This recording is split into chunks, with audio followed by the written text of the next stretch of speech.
Chapter 80. Ferdinand was a top student from Cursed Aristocrat Academy and was most proficient in the spear arts that the Aristocrat Academy had meticulously developed. Carter was also from the Aristocrat Academy, although his attributes and spear arts were slightly weaker than Ferdinand's.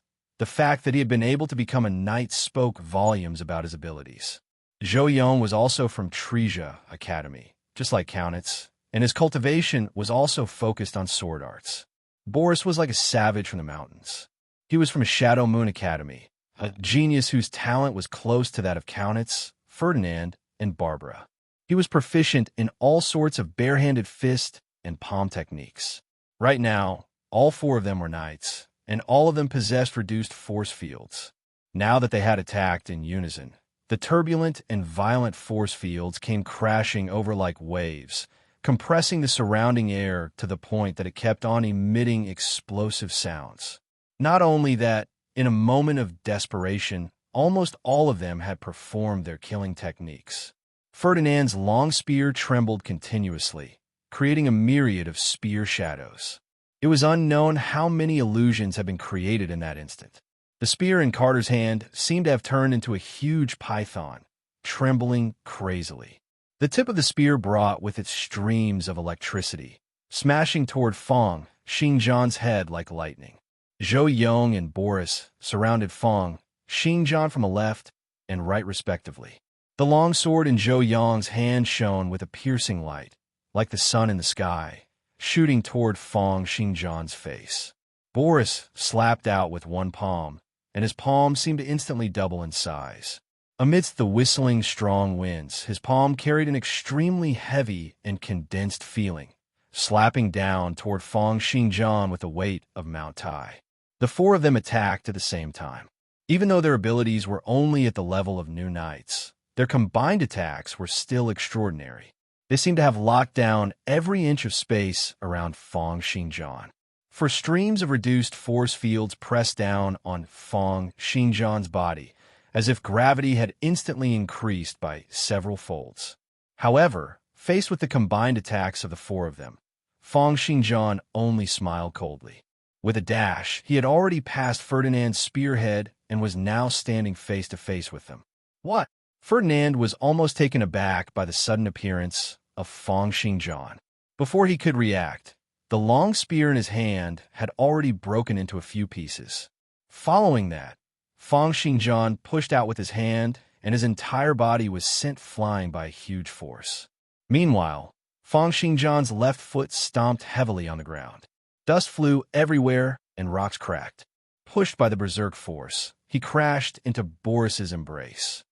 There was an explosive boom, and Boris was still in the same position as when he had struck out with his palm. However, when his entire body was rammed by Fong Xingjian, it was as if he had been struck by lightning. A series of explosive sounds rang out from all the bones and muscles in his body, and he was sent flying like a pile of mud. His chi and blood were shaken, and he could not even get up. It was only at this moment that Carter and Zhou Yong finally reacted to Fong Xingjian's actions. Carter's spear trembled as he let out a strange cry and retreated. However, before he could even take 2 steps back, he felt a black shadow enveloping him. Fong Xingjian had caught up to him. At this critical juncture, he let out an enraged bellow and went all out with his reduced force field. The long spear in his hand was surrounded by electricity, and like an electric dragon, it pierced out fiercely. The electricity was like a dragon, and all the muscles and bones in Carter's body tensed up. The ground under his feet sunk down like mud, and he mercilessly used the Earth's reaction force on his body, passing through his waist, shoulders, arms, and other parts of his body. In the end, it gathered together with Carter's spiritual aura and melded into this spear, piercing out fiercely toward the black shadow. The instant the spear pierced out, Carter felt as if his mind had gone blank, as if he had lost all his strength. However, he was not shocked but delighted. It was because he felt that this spear attack was the pinnacle of his life, an unprecedented breakthrough. However, at the next moment, a majestic force came from the body of the spear. If the long spear in Carter's hand was said to be an electric dragon, Then this majestic force was like a god descending to the mortal world, grabbing onto the body of the dragon and suppressing it fiercely. The long sword in Fang Xingjian's hand clashed fiercely with the body of the spear, and then the long sword pressed down on the body of the spear, suppressing the spear completely. Fang Xingjian had already arrived before Carter without any hesitation. A soft bang rang out. Carter had yet to react to whether Fang Xingjian had used his hands or feet, or even where he had been hit. He had already been sent flying, rolling on the ground like a gourd. Up until the moment he was sent flying, his mind was still filled with disbelief. How is this possible? That spear attack of mine from earlier could even pierce a hole through the city walls? How could it be broken just like that? Zhou Yong also saw this scene of his divine heart being agitated. In the blink of an eye, he was the only one left out of the 4 people who had surrounded him. His long sword, which he had been thrusting out, came to an abrupt halt. He looked at Fang Xingjian, who was standing there, not knowing what to do. Fang Xingjian waved his hand and said, "Come. I've intentionally left you for last." Zhou Yong's face twitched as he held back the fury and fear in his heart and said, "I admit defeat. I admit defeat. Is that all right?" The corners of Fang Xingjian's lips curled up slightly. Stroking the long sword in his hand, he said, "No. With me, it can only end when I say it's over." The next moment, he appeared beside Zhou Yong with a flash like a phantom. He did not use the killing technique of the Supreme Mistwind Sword, but just used ordinary sword moves, slashing out toward Zhou Yong. Zhou Yong struggled to fend off Fang Xingjian's seemingly casual but actually lightning-like moves. Jack, Anthony, and Robert stared dumbfoundedly at the scene of devastation. They looked at Ferdinand, Carter, and Boris, who had fallen to the ground and were vomiting blood, still unable to get up. They exchanged a glance, secretly rejoicing that they had not dashed out earlier. In fact, they had just transitioned not too long ago, and most of their attributes were between 30 to 40. How could they possibly be a match for Fang Xingjian? Putting aside killing techniques and boundaries negation, just based on attributes alone, Fang Xingjian would be able to crush them. On the cliff, Cursed City Lord laughed out loud. "Interesting, really interesting. Didn't you guys ask me how we're going to bet? This Fang Xingjian has already broken both his arms before the fight has even started. He's really arrogant and adorable. I'll bet that he'll definitely lose within 20 minutes. This way, each of us will have different bets, and whoever makes the right bet will be able to get everyone else's bets." Netherworld Valley's Tina's countenance was grim as she said, "Is this Fang Xingjian an idiot? He's already lost half of his men before the fight has even started? No, this can't be decided. He's going against the rules. I'm not betting anymore." Although Fang Xingjian's performance was very astonishing, his opponent was just a newbie who had only transitioned 1 to 2 months ago. He had not even used the Supreme Mistwind Sword or Boundaries Negation before winning. Therefore, he did not have any astonishing abilities. On the other hand, with only 3 teammates left before the fight had even started, everyone present did not think that Fang Xingjian could still win. Are you thinking of going back on your words?" Cursed City Lord let out a cold snort and said, "Headmaster Jackson, did Fang Xingjian go against the Academy's rules?" The headmaster smiled bitterly and shook his head. "In the canyon, other than killing moves that are not allowed to be used, you can do whatever you want." "Then did he go against the rules of the competition?" This time around, the headmaster's tone was even more bitter. "There's no rule that forbids one from attacking one's own people." The people who had set the rules of the competition in the academy would never have thought that there would be people who would intentionally attack one's own people during the competition. "That's it then."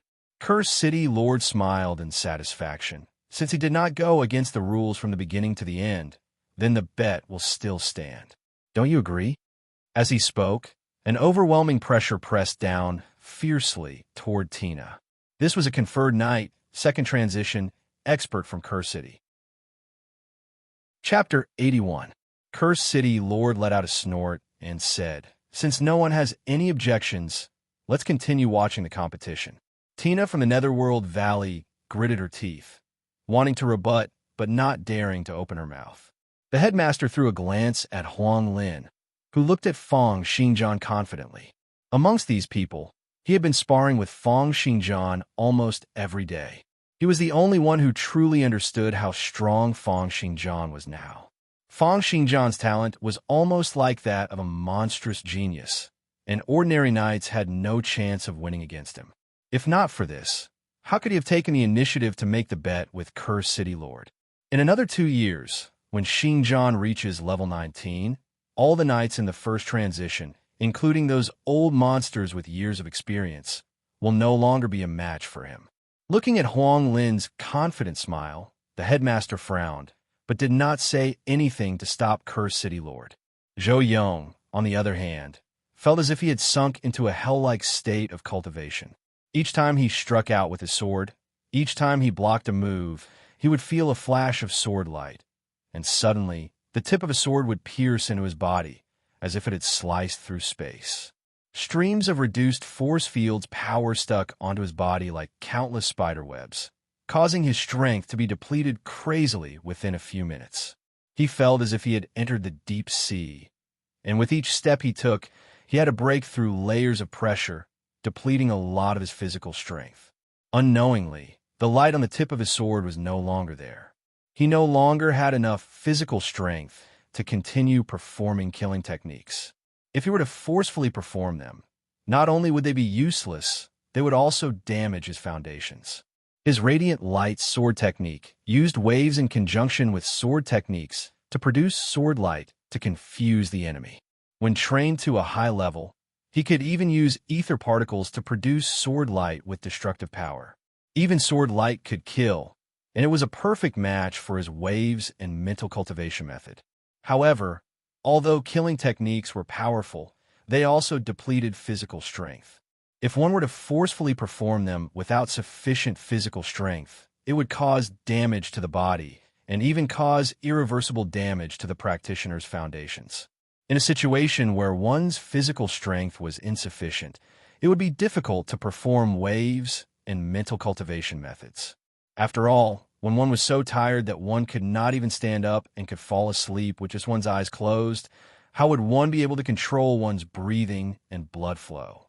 How would one be able to maintain the various thoughts of mental cultivation methods in one's mind? And to Fang Xingjian, Zhou Yong was simply too weak. Fang Xingjian had only exchanged over 10 blows, and then used his reduced force field to continuously deplete his opponent's physical strength, causing him to be unable to perform any more killing techniques. With his stamina depleted, Zhou Yong could only perform nurturing sword techniques that would not harm his body and would strengthen his foundation. Seeing Zhou Yong clumsily executing Treja Academy's nurturing techniques, the corners of Fang Xingjian's lips curled up slightly. Zhou Yong did not notice the changes in Fang Xingjian at all. In fact, he could not even react in time. He could not even see Fang Xingjian's silhouette clearly. He only felt that his opponent's sword attacks were like a raging storm enveloping him, with long swords piercing through every inch of space in all directions. He was like a small boat in a storm, desperately fending off his opponent's attacks, not even having the time to say a single word. Compared to Zhou Yong, who was struggling to hang on, Fang Xingjian was much more relaxed. He casually brandished his sword techniques, sensing the changes in Zhou Yong's sword techniques through each collision and trying to guess his opponent's sword techniques. It was a pity that Zhou Yong and Countess were both from Treja Academy, and Fang Xingjian had already secretly learned most of the sword techniques he had performed from Countess. However, back then, Countess had not performed a few nurturing techniques. This time around, Zhou Yong had performed all of them. And now, what level had Fang Xingjian's sword arts cultivation reached? A total of 31 sets of nurturing techniques, almost all of them at level 20 or level 30.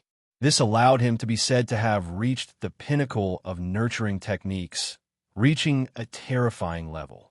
This also allowed him to learn at an extremely fast speed. It was as if after Zhou Yong had performed 1 or 2 moves, not only would he be able to learn them immediately, he would even be able to deduce the other moves of this sword technique. It was only then that Fang Xingjian realized how terrifying his sword arts talent was. Although his speed of picking up sword techniques was already very fast. He was still a newbie after all. The amount of time he had spent learning the sword was too short, and his understanding of sword arts, sword theories, and the human body were too little. This had caused his talent to be unable to be fully unleashed. But now, Fang Xingjian knew 31 sets of nurturing techniques alone, and had even picked up training techniques, integrating sword arts into waves. He had even picked up a killing technique like the supreme Mistwind sword. How astonishing was his experience in sword arts! If he were to turn around and pick up those basic nurturing techniques, he would be able to master them in one go. Just by casually sparring with Zhou Yong, he had already learned most of them. One could only imagine how fast his speed of picking up these sword techniques would be. My talent will probably be able to display even more astonishing effects as my level of sword arts and experience in sword arts increases. A hint of understanding flashed in his mind, and Fang Xingjian also picked up 2 sets of nurturing techniques from Zhou Yong that he had not been able to pick up from Countess back then. With a crisp clang, the long sword in Zhou Yong's hand flew out of his hand, falling onto the ground. It was as if he had expended the last bit of his energy in that instant. He sprawled on the ground, panting heavily. He struggled to lift his head and saw that Fang Xingjian had his eyes closed in concentration, as if he was thinking about something. Very soon, he sat down cross-legged, and no one knew what he was doing.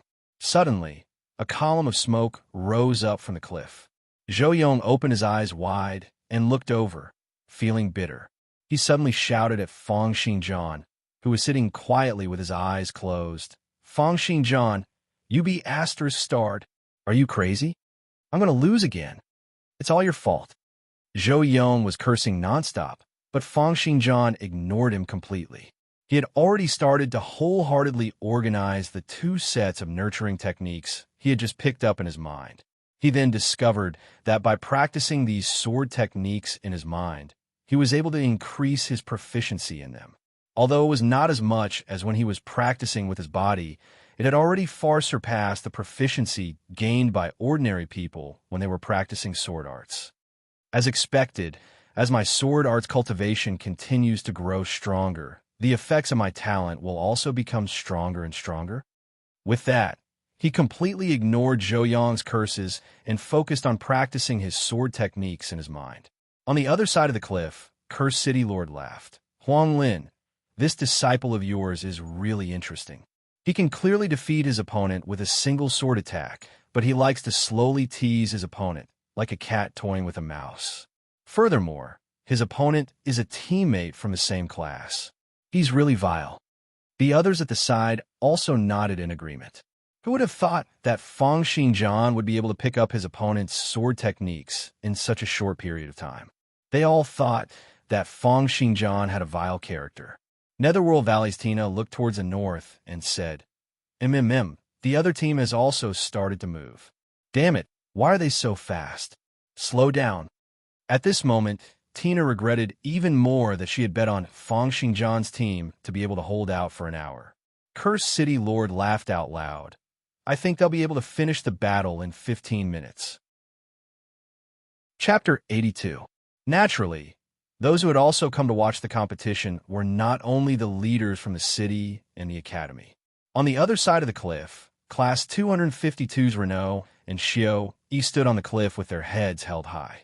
Behind them were a few aristocrats, and behind them were some commoner knights who were bowing to them. Seeing that Fang Xingjian had first wiped out Barbara and the other 4, who were on the same side as him, Renault laughed out loud. "This Fang Xingjian is really interesting. Very interesting. When we fight him tomorrow, I must have some fun with him." "Interesting." Xiao Yi's gaze was cold as he said, "There are only 2 possibilities for him to do this. One is that he has already given up on the competition, and the other is that he feels that even with 5 less people, he will still be able to win." "Oh." Renault stroked his chin and said, "Although Class 253 is 1 year behind us, if I, the prefectural champion, were to go up against them, along with that blockhead from their class, it would still be a little difficult for me to wipe them out. It seems that this Fang Xingjian thinks that he has abilities that are about the same as mine." Xiao, he said expressionlessly. "Who knows? Most of the knights who have just transitioned and practiced killing techniques will have some misconceptions that they shouldn't have due to the great improvement in their abilities, thus making them underestimate their own abilities. As for whether Fang Xingjian is being too arrogant, or if he has really become as strong as you in just a month of training, we'll find out soon enough. Hee hee, 1 month of training is equivalent to 4 years of training. Renaud licked his lips, revealing an excited expression. If that's really the case, then it'll be even more interesting. Only by defeating such a genius will one truly be excited. Just as everyone was astonished by Fang Xingjian's actions, at the other end of the battlefield, in front of the fortress belonging to Class 253, 10 knights in knight attire had already finished their preparations. The man in the lead was terrifyingly tall, with a height of 5 meters. Just his forearm alone was as thick as an ordinary person's waist, and he looked like a huge King Kong that looked like a human. He was the leader of Class 253, the champion of the prefectural selection 3 years ago, Claude. He was a freak with extraordinary talent. Although he had started out as a commoner, he had been born with 4 innate specialties. Although he had lived in the Yellow Springs Valley since he was young, he had never practiced the poison art there. His physique, on the other hand, was extremely abnormal. Not only was it natural, but it was also nourished by countless poisons and tonics in the Yellow Springs Valley since young. He had just reached level 19 this year, but all 5 of his attributes had already exceeded 70 points. Moreover, due to the existence of 4 innate talents, his stamina was long, and he was immune to poison. He also had extraordinary strength. Even his stratum corneum was as thick as rhinoceros skin. Ordinary blunt blows were almost completely ineffective against him. He was born to be a fierce general on the battlefield. Coupled with his death whirlwind class, he could be said to be a meat grinder on the battlefield. A cruel smile appeared on his tanned face as he licked his teeth and said, "Everyone, the reason why so many people have come to watch the competition today is to see that windstorm sword hero. Hee hee, a little B asterisk star who has just transitioned a month ago wants to ride on our heads and take a dump. But that's fine too. There's so many big shots watching. As long as we perform well enough, we can sell ourselves for a good price when we leave the academy in a few years." With that, he raised the 2 short axes in his hands, one on the left and one on the right, and bellowed, "Ha ha ha, all of you attack. I'll take responsibility for breaking that windstorm sword hero's legs." Seeing Claude charging out alone like a tank, the other members exchanged glances and shook their heads helplessly. An archer sighed and said, "I knew it." A blue-haired knight holding a long sword smiled and said, "Since you know, why are you sighing?" Charging around recklessly, using the absolute difference in power to crush the opponent. Isn't this boss style all along? The other members also laughed. Clearly, compared to Class 252, which Renaud and Xiao were in, Class 253, which Claude led, did not seem to differentiate between aristocrats and commoners. They also got along more harmoniously. All the members followed the blue-haired swordsman's instructions. The blue-haired swordsman smiled and said, "Do you guys still remember? 3 years ago, when we had just started participating in the inter-class competition." Of course, a man in a cloak, who was darting about in the shadows, said, "We were tortured for a year. If not for the fact that there's a new batch, we would have been tortured to death." Hee hee. The blue-haired swordsman smiled and said, "Fang Xingjian, huh? As a windstorm sword hero, do you have any way to reverse this situation? Because of the absolute difference in power brought about by time, do you have any way to overcome this?" As they advanced, they did not see any enemies at all. The blue-haired swordsman stroked his chin and said, "It's just as I thought. Rather than taking the initiative to be eliminated, they chose to defend the fortress? Because of the absolute difference in power, they want to drag it out at the fortress, relying on their geographical advantage to fight, or even drag it out to a draw."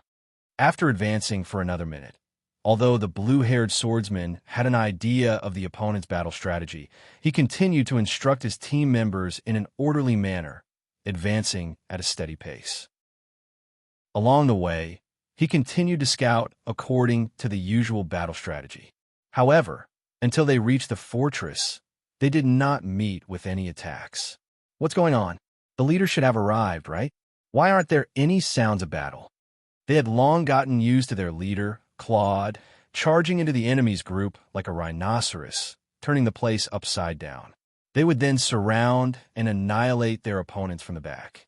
However, there seemed to be something wrong with the battle situation today. When they reached the fortress, they saw Claude, who was 5 meters tall and looked like a small giant, standing there in a daze. The blue-haired swordsman threw a glance in the direction of the fortress, and his pupils contracted slightly. He said with a little uncertainty, Hey, Claude, did you do this? How long has it been, and you've already gotten rid of the 5 of them? The small giant, Claude, shook his head. I didn't do it. Be careful, don't move first. Hearing this, everyone was slightly taken aback. They all knew that among Claude's innate specialties, there was one called wild beast's intuition. He could sense the presence of danger and killing intents, and was extremely sensitive. Relying on this, they had gotten through many difficulties. However, this was the 3rd time that Claude spoke in such a serious tone. Just then, Zhou Yang's curses rang out once again. Fang Xingjian, you be *starred. What are you guys still looking at? Quickly beat this guy to death and you'll win.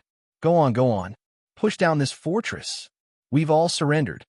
Hearing Zhou Yang's curses, everyone in Class 253 was slightly stunned. The blue-haired swordsman frowned and said, Internal strife? Or is it a trap? Just as the people in Class 253 were feeling extremely puzzled, Fang Xingjian, who had been sitting cross-legged and cultivating, suddenly trembled slightly. Like a willow leaf, he floated up and landed on the ground.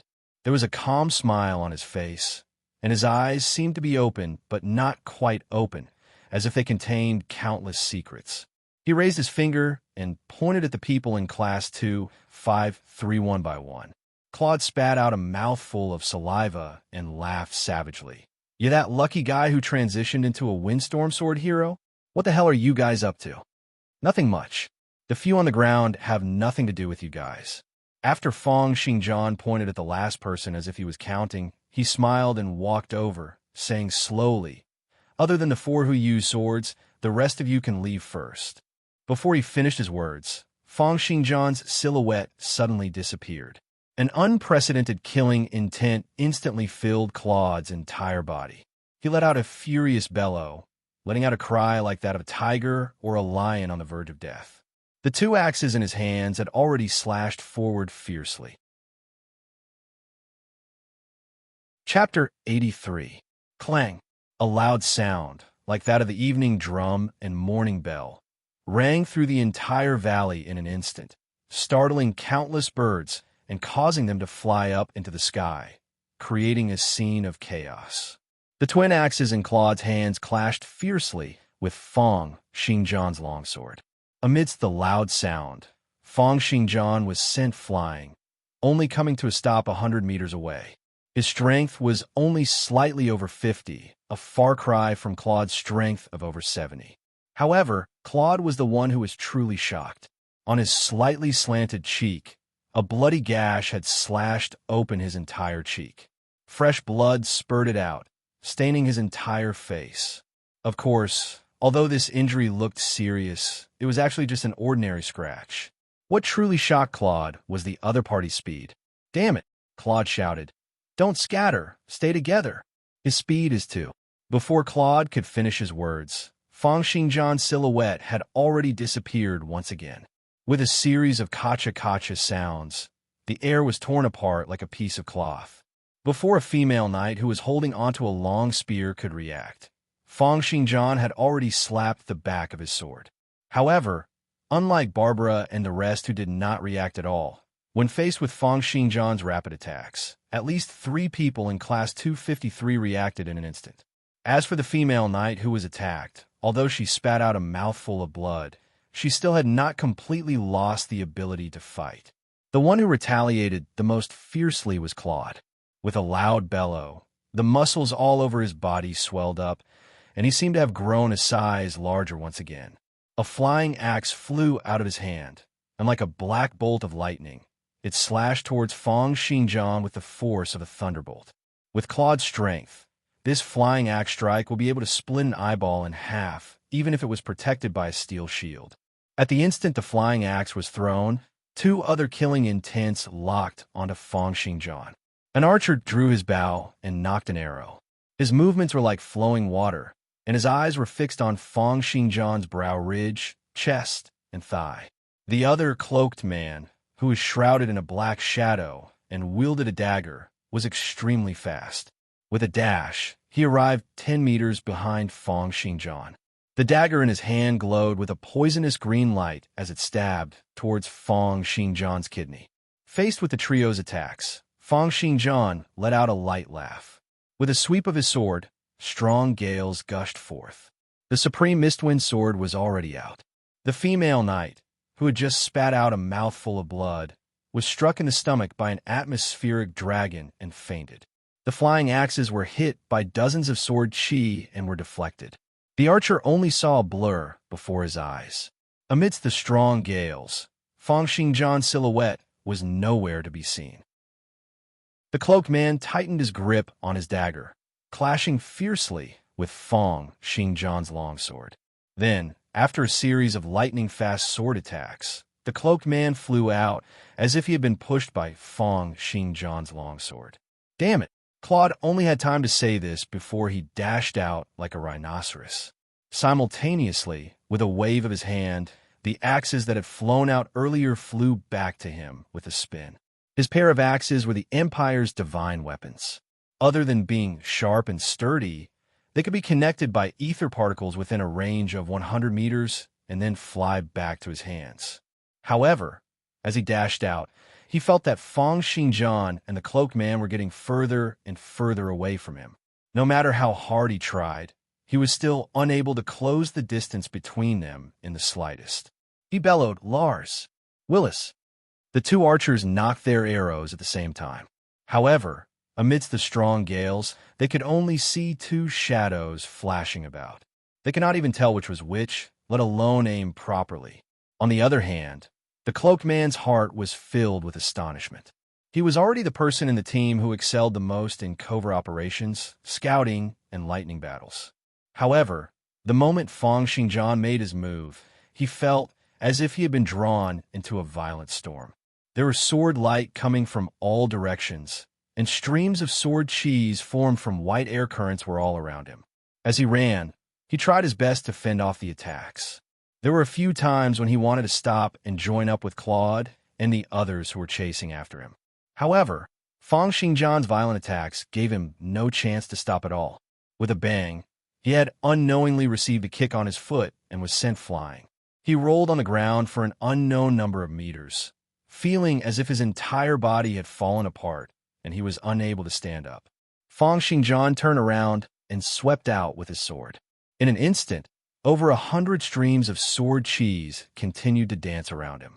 He looked like an emperor in the atmosphere, even floating slightly, half an inch off the ground as he looked at Claude and the others. Fang Xingjian said softly, "8 left. This guy." Claude's eyes widened in fury, staring at Fang Xingjian's indistinct silhouette amidst the tempest. However, his mind was filled with astonishment. My agility attribute has already reached 75 points, but this guy is at least twice as fast as me. How on earth did he do it? If he were to know that Fang Xingjian, who had just used the supreme Mistwind sword, was still far from reaching his maximum speed, who knew what he would think? Just as Fang Xingjian paused for a moment, 2 sharp whistles rang out. The piercing screeches in the air sounded as if countless female ghosts were screaming crazily at the same time. 2 arrows, one red and one white, shot out fiercely towards Fang Xingjian. The red arrow was covered in flames, and each time the flames exploded crazily, it would increase its speed rapidly. The white arrow was encompassed by layers of whirlwinds, unceasingly breaking through the air to increase its speed. The speed at which the 2 arrows shot out was too fast. Almost at the moment the sound reached Fang Xingjian's ears, the 2 arrows had already arrived 1 meter before him. One from the top and one from the bottom, one from the left and one from the right, piercing toward his left hand and right leg respectively. Their speed was fast enough for ordinary knights, but to the current Feng Xingjian, it was still too slow. With a slight movement of his left hand and right leg, he easily dodged the arrows. The metal sword in Feng Xingjian's hand slashed out once again, and countless whirlwinds gushed forth, surrounding his body. With a burst of speed, the ground under his feet split open once again, and the air once again rang out with the piercing screeches. "Gather together!" Claude cried out in surprise. The remaining 8 of them had all gathered together, their reduced force fields covering each other. Even if Feng Xingjian were to barge in recklessly, he would definitely be defeated. This was also a common method for knights to work together to fight against high-speed opponents or long-range opponents. However, this time around, Feng Xingjian did not attack anyone. His body flashed continuously, and he arrived at the place where he had stabbed his sword into the ground. Under everyone's astonished gazes, the long sword in Feng Xingjian's hand once again brought along endless sword cheese, sweeping out towards the sword formation under his feet. The next moment, light swoosh, swoosh, swoosh sounds rang out, and amidst countless streams of sword cheese, several tens of longswords were like swimming dragons, enveloped by sword cheese, sweeping through the space 10 meters around Feng Xingjian. Level 20 Supreme Mistwind Swords Special Effect. Controlling cheese with the sword, controlling swords with cheese. Chapter 84. Seeing this scene, Claude's countenance changed. The next moment, Feng Xingjian's long sword swept out once again, bringing along tens of flying swords as he charged towards the remaining 8 members of Class 253. The blue-haired swordsman bellowed, "Everyone, use your force field to block at full power. Leader, y'all stop this lad." Claude let out a loud bellow, activating his job's technique. Streams of bronze-colored air currents encompassed his body, making it seem as if he was wearing a layer of golden armor. In the next moment, the 2 axes in his hands trembled fiercely, activating the killing technique tornado of massacre. His entire body started to spin crazily, and a myriad of axe shadows filled up every inch of space on his body. He brought along a tornado as he clashed fiercely against Feng Xingjian. A series of clanging sounds rang out continuously. Claude was like a berserk lion, transforming into a massacre tornado, slashing out in all directions with his axes. Each strike tore through the strong gales, bringing along waves of sharp aura. Feng Xingjian was like an omnipresent tempest. Countless sword cheese and long swords danced in the air, surrounding Claude and his teammates behind him. Feng Xingjian himself was hidden within the tempest, making it impossible for others to see his figure. At the start, Claude was still able to rely on his over 70 agility and reaction to continuously disperse Feng Xingjian's sword cheese. However, as the Supreme Mistwind Sword continued to be performed, Feng Xingjian's speed increased rapidly, and Claude was soon unable to react. More and more sword cheese slashed onto his body, clashing against that bronze-colored aura, creating the sound of metal clashing. Damn it, the Supreme Mistwind Sword still has such a move? The sounds of explosions became increasingly concentrated, and in the end, Claude felt as if he was surrounded by countless people, with thousands of long swords piercing towards his body at every moment. He decided not to defend anymore, but curled up, relying solely on his job's techniques to fend off the attacks. Finally, as if his endurance and accumulation had reached an extreme, with a loud rumble, Claude's body stretched out like a bomb. Violent cheese, accompanied by the full eruption of his physical body and reduced force field, turned into layers of transparent ripples that bounced out in all directions. At the same time, several tens of long swords, wrapped in Feng Xingjian's sword cheese, pierced towards Claude with all their might. They broke through the layers of shockwaves released by Claude, and after a series of frenzied tremors, all of them pierced into Claude's body. In the next moment, Claude's entire body, including his forehead, neck, chest, back, and limbs, were pierced by numerous swords. However, The entire stabbing motion only lasted for less than a second before all the swords could no longer withstand the series of pressure and exploded into countless fragments. Although the long sword did not pierce Claude's body, countless forces directly followed the long sword and hit his body, penetrating into his internal organs. How precise was Feng Xingjian's control over the force when he wielded his sword? Moreover, he had trained in 31 sets of nurturing sword techniques, and his control over his muscles, bones, and internal organs was at a textbook level. The moment the force entered his body, Claude felt as if his internal organs had exploded in that instant. He spat out a mouthful of blood and knelt down on the ground. He exhaled and said furiously, "Oomph. If my mystic armor golden body could be trained to level 10, my internal organs would be as tough as steel. This move of yours wouldn't have been able to break me." Feng Xingjian's body slowly floated down before him, countless gusts of strong gales flying to and fro behind him.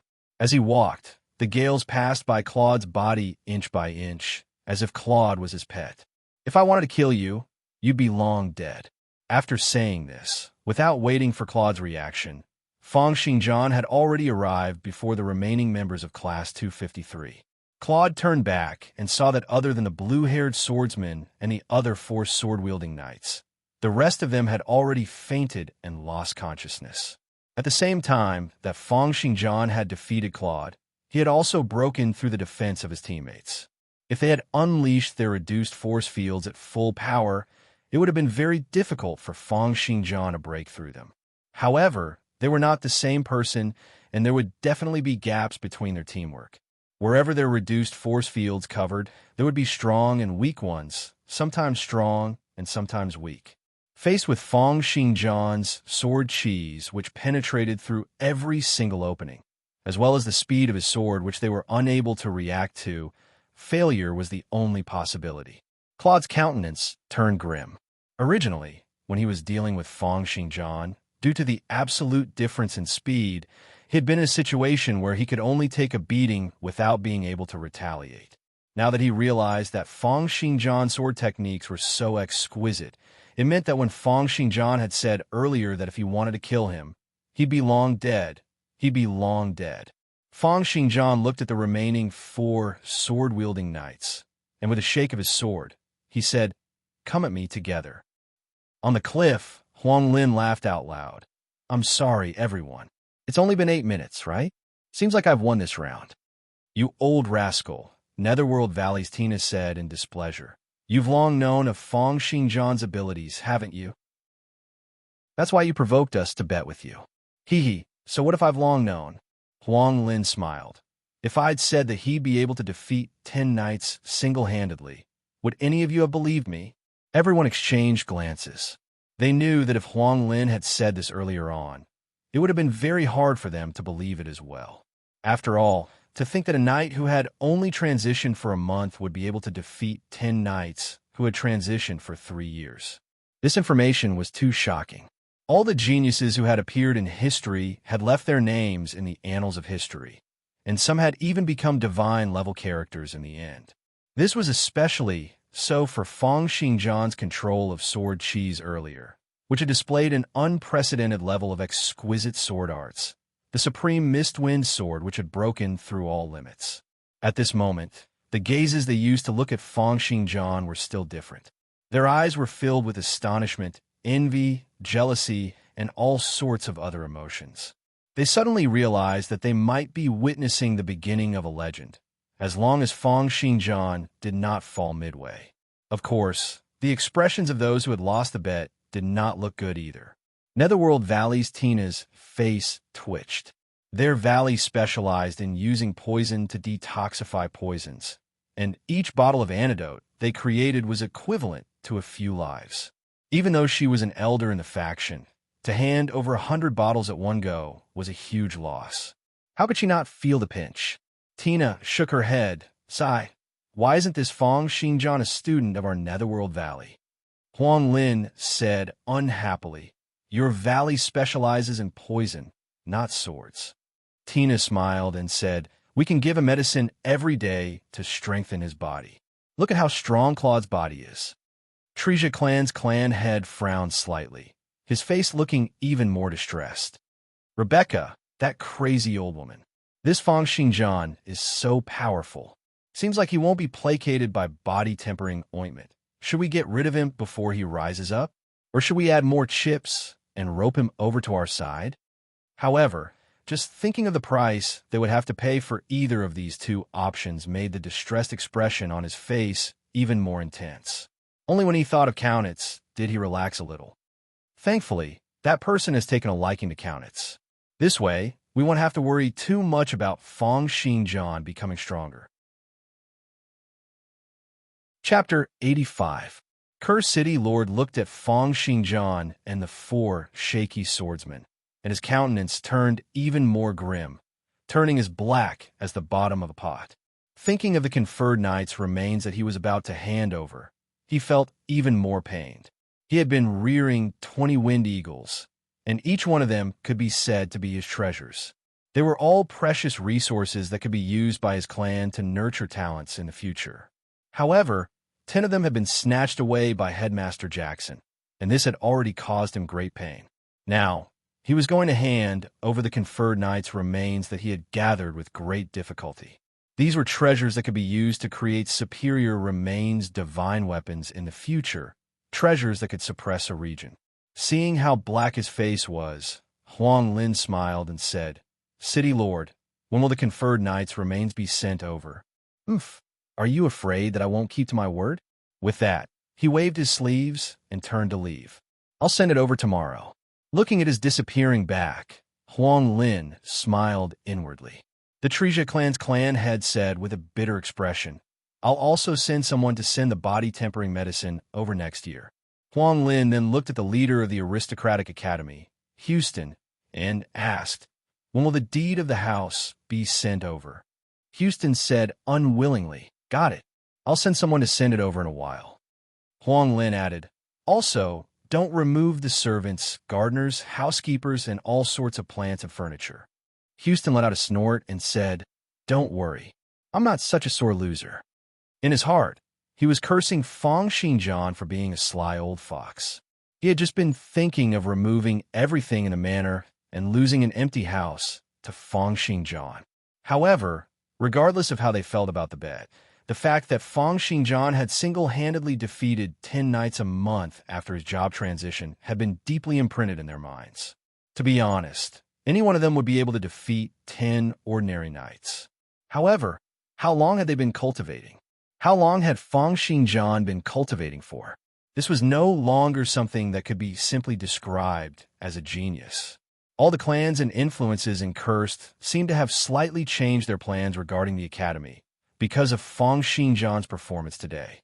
Naturally, Feng Xingjian did not know that his master and the headmaster had already won a huge pile of gifts for him. He held his sword with one hand and seemed to casually sweep and stab with his sword. However, it was this seemingly casual sword strike that seemed to be extremely fast in the eyes of ordinary people. Even the wind from the sword that swept past their faces gave them the feeling that they were being slashed by a sharp blade. Four swordsmen surrounded Feng Xingjian. It was clear that the four of them were attacking Feng Xingjian from four directions, but they felt as though they were being surrounded by countless people. Long swords pierced through the air, shining with dazzling swordlight.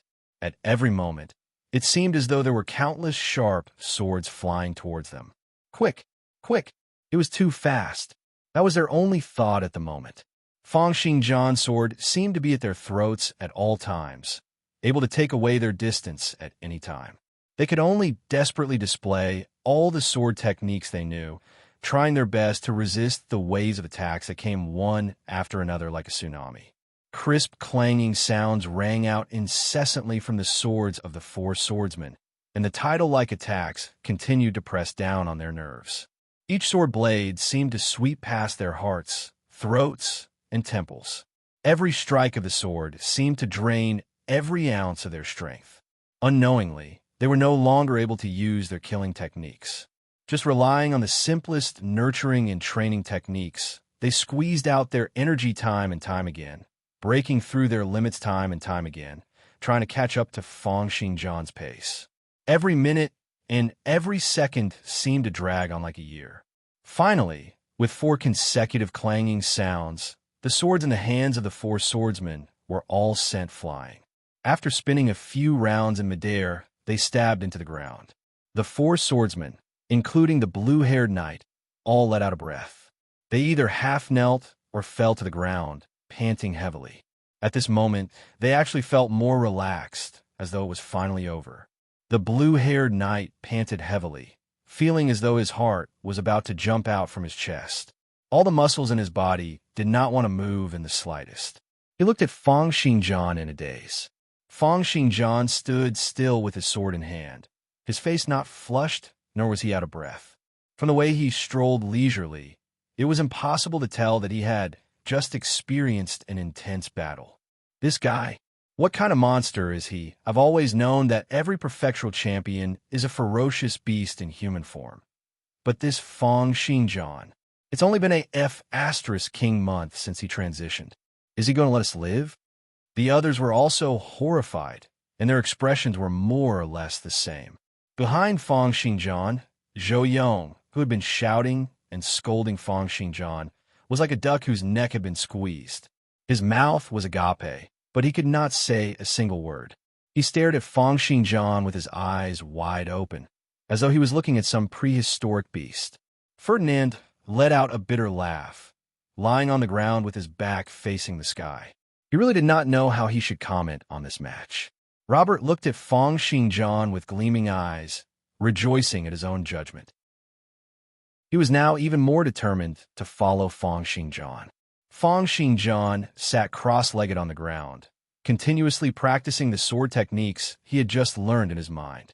Other than the 2 sets of nurturing sword techniques he had learned from Zhou Yong, he had also learned another 8 sets of nurturing sword techniques from the 4 swordsmen he had trampled on earlier.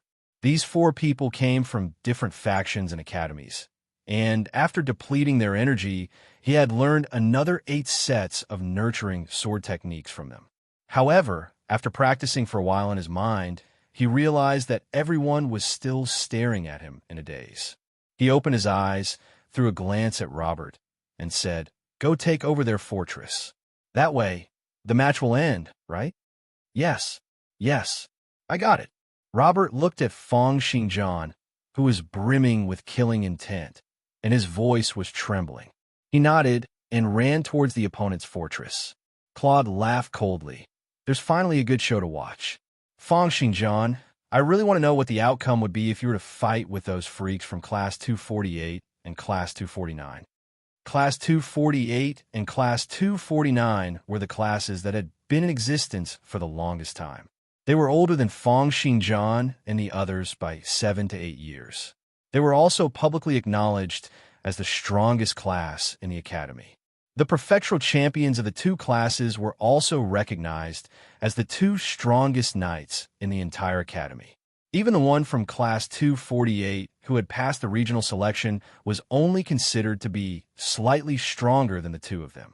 With the end of the match, Huang Lin and the headmaster walked out with smiles on their faces. They had won so many things today. The bone remains that Cursed City Lord had brought could be used to forge a divine weapon for Fang Xingjian. The antidote from the Netherworld Valley could be used as the Academy's resource reserves. Even if they were to sell it, it would be a huge sum of money. As for the body-tempering potion that Treja Clan's clan head had lost, they could use it directly on Fang Xingjian to increase his body's potential. There is also the manor that the old aristocrat, Houston, had lost. It was priceless. Even if they had no one to stay in, they could sell it for a huge sum of money. However, just as they walked out of the valley and headed in the direction of the academy, a silhouette suddenly blocked their way. The 2 of them stopped and focused their gazes. It was Cursed City Lord who had blocked their way. Huang Lin smiled. "Hey, old man, don't tell me that you're unwilling to lose and want to kill us to silence us." "Humph." Cursed City Lord frowned and said, "It's like this. You all know that my skills with staffs are superb. But my youngest daughter just happens to like sword and saber arts. Today I saw that Fang Xingjian's sword arts aren't bad. How about getting him to give my daughter some guidance?" Huang Lin was stunned for a moment before he said, "Old man, don't tell me you're thinking of introducing your daughter to Xinjiang." Hearing Huang Lin say it so straightforwardly, Cursed City Lord could not help but blush. He said, "What nonsense are you talking about? I'm just letting the youngsters get to know each other." It turned out that when he had left earlier, the more he thought about it, the more resentful he felt. Thinking of how he had to give away the bone remains that he had just obtained not too long ago, he felt even more displeased. However, just then, one of his subordinates mentioned to him that Fang Xinjiang did not seem to have any relatives. If he could take him in as a son-in-law and let him join their family, then not only would the superior remains divine weapon be his, even Fang Xinjiang would be considered half a son to him. Hearing this suggestion, Cursed City Lord immediately became interested. This was why Huang Lin had seen this scene before him. Seeing that Huang Lin still wanted to say something, Cursed City Lord shouted, all right. I'll get my daughter to send the bone remains over tomorrow. After that, just get Fang Xinjiang to give her some pointers on her sword arts every week." With that, he flew off without even turning back, as if he was not worried that Huang Lin and the others would not agree. Chapter 86. As Robert ran off to take over the opponent's fortress, the instructors who were acting as judges in the valley immediately announced the end of the competition. Class 256, which Fang Xinjiang was in, was the victor. On the cliff, everyone in Class 252 sank into a strange silence. Everyone's mind seemed to be replaying the scene where Fang Xinjiang had defeated Class 253 like an autumn gale sweeping up fallen leaves. Renaud took in a deep breath and stared fixedly at Fang Xinjiang, who was sitting cross-legged and cultivating in silence.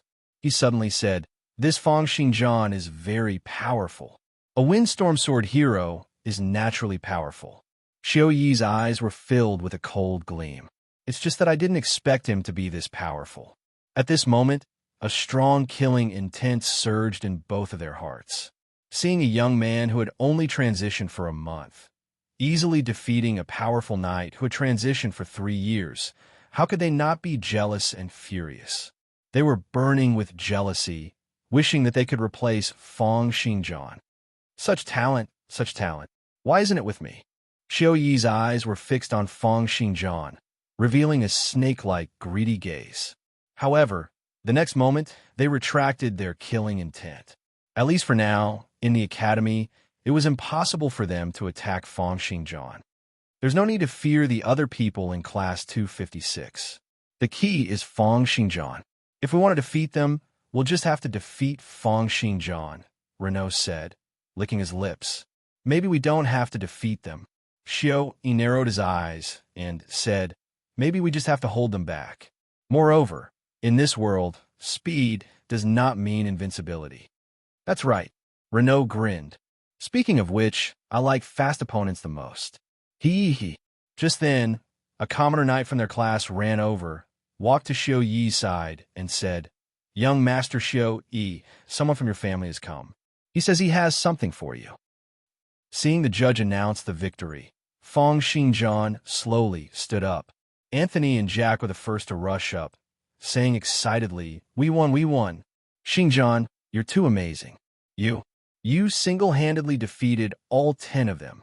Ferdinand, as well as Carter and Zhou Yong, who were behind him, had also recovered their strength and stood up. However, their countenances were extremely grim. Although they had won the competition, they had become clowns on the battlefield, let alone performing well. They had been defeated by Fang Xinjiang alone in front of so many big shots. It was too embarrassing. Ferdinand's countenance was also extremely grim. He took a long look at Fang Xinjiang and then turned to leave. Class 253's Claude was still sitting on the ground, panting heavily. He looked at Fang Xinjiang and said, "You've won this time. I won't lose to you again." Fang Xinjiang threw a glance at him, not even bothering to reply. Claude was already a monster among commoners, but when faced with a talent like Fang Xinjiang's, once he was surpassed, he would never have the chance to catch up to him in this lifetime. Seeing how Fang Xinjiang was looking down on him, Claude let out a cold snort, feeling indignant. However, he did not say anything else. He only made up his mind to train harder when he got back. Seems like it's time to make a trip back to Netherworld Valley. Even if I have to train my 100 poison battle physique, I must win against this guy at least once. Jack, who was at the side, said, "Let's go have a big meal to celebrate." Fang Xingjian shook his head. "You guys go ahead. Just put the money on me." Boris smiled. Coming from the Shadow Moon Academy, he had been living in the forest all year round, spending his days hunting and barbecuing. The people from their academy revered the strong and power the most. Initially, he had thought that Countess, Barbara, Ferdinand, and himself were the strongest in this batch. However, ever since Fang Xingjian had defeated Countess previously and then defeated 10 knights right before his eyes, his gaze toward Fang Xingjian was now filled with admiration. "Xingjian, please come to my villa for a gathering. I brought our academy's barbecued ferocious beasts. This is the specialty of our Shadow Moon Academy. You must try it." Fang Xingjian shook his head. Right now, his mind was filled with the new sword techniques he had learned today. How could he be interested in having a gathering with them? The next moment, disregarding the others' attempts to stop him, Fang Xingjian dashed out with a slight sway. From afar, he looked like a black line cutting across the sky, heading in the direction of the academy. However, just as his silhouette was about to disappear, a voice rang out from afar, drifting into the ears of the few of them.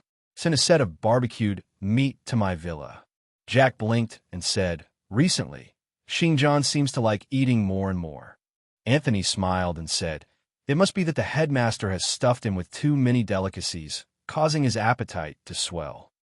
Fang Xingjian turned into many illusions, and within a few minutes, he had brought along strong gales as he dashed into the training room. Along the way, the servants who saw him all nodded and bowed. Then, with a loud sound, the door to the training room was shut heavily. In the room, Fang Xingjian turned into a sky full of sword shadows, performing the sword techniques he had secretly learned today without holding back. He had learned a total of 10 sets of nurturing sword techniques from his opponents today. Fang Xingjian had been practicing the techniques in his mind, and his cultivation speed was already faster than that of ordinary people.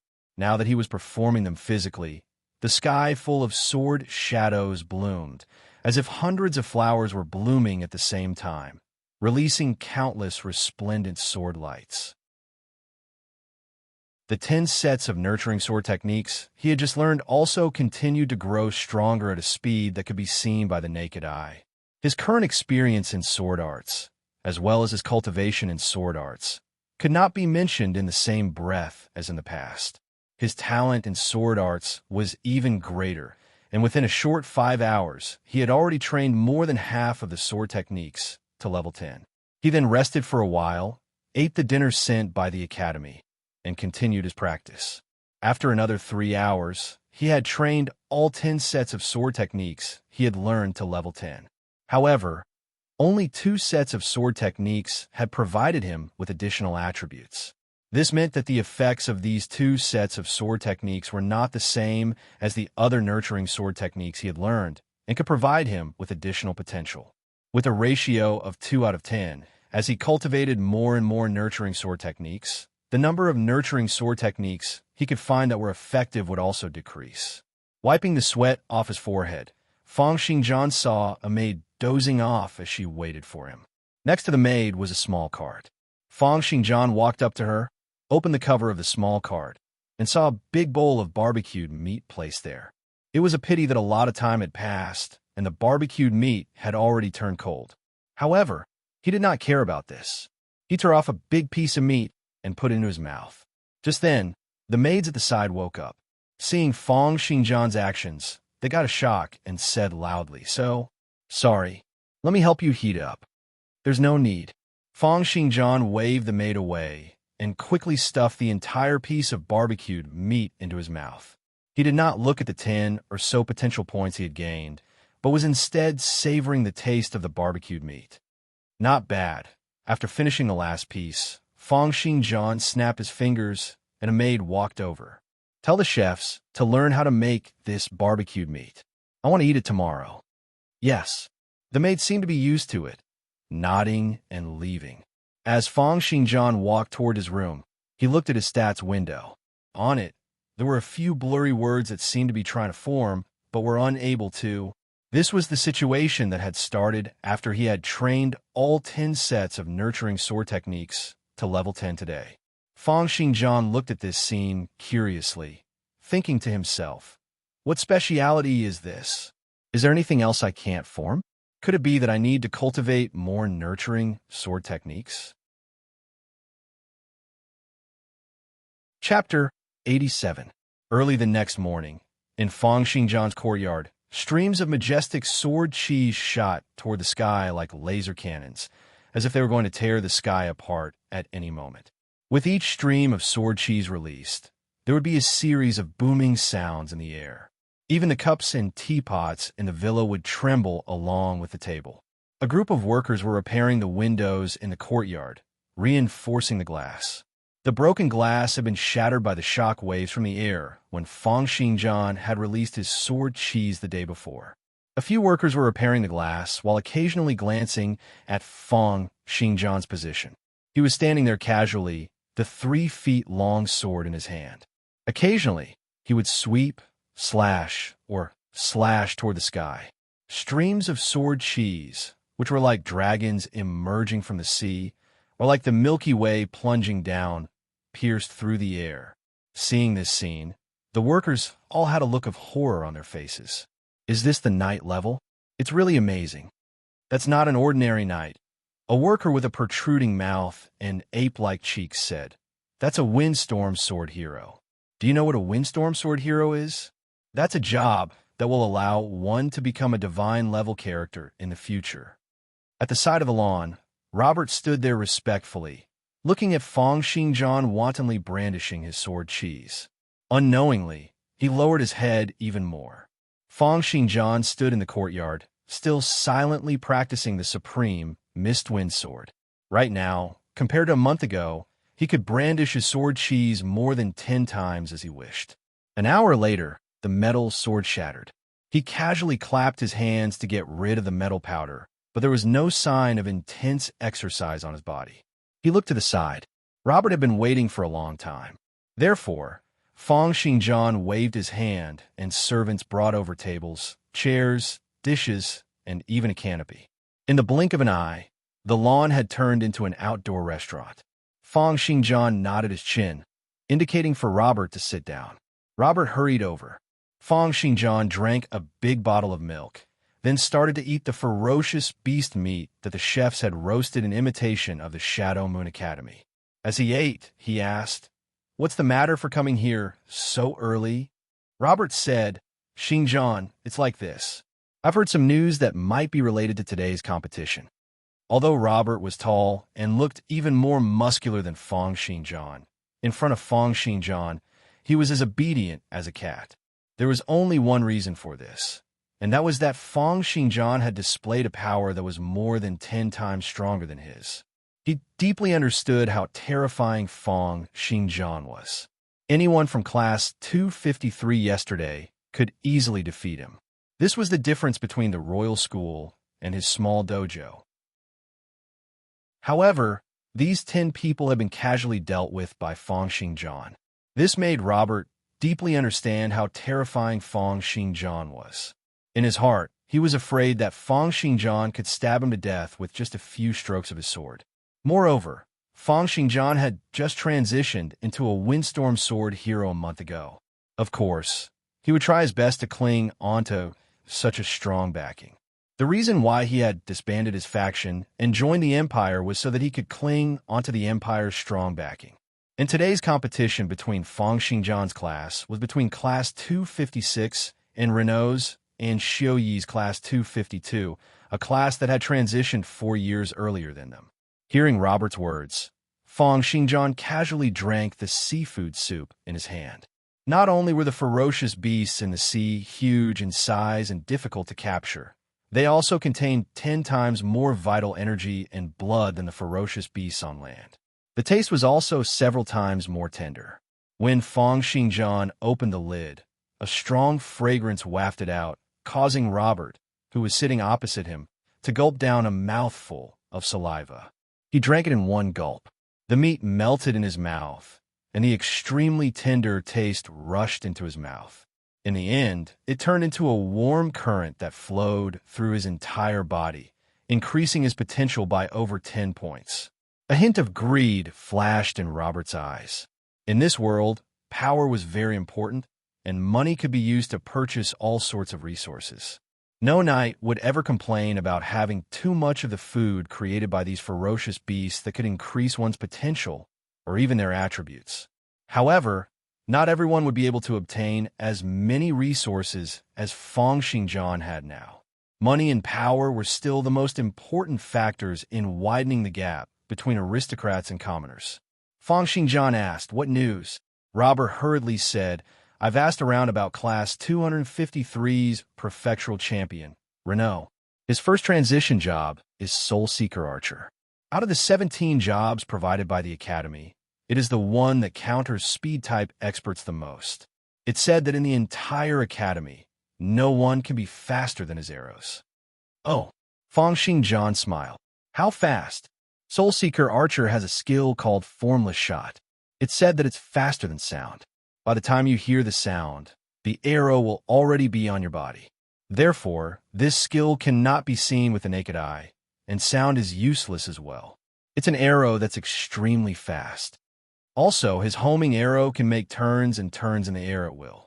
It won't stop until it's dead." The interest in Feng Xingjian's eyes grew even stronger. Then how did the others win against their team? Class 252 shouldn't be the strongest class in the Academy right now, right? Robert nodded and said, "When the others dealt with Renault, they all wore heavy armor and used heavy shields.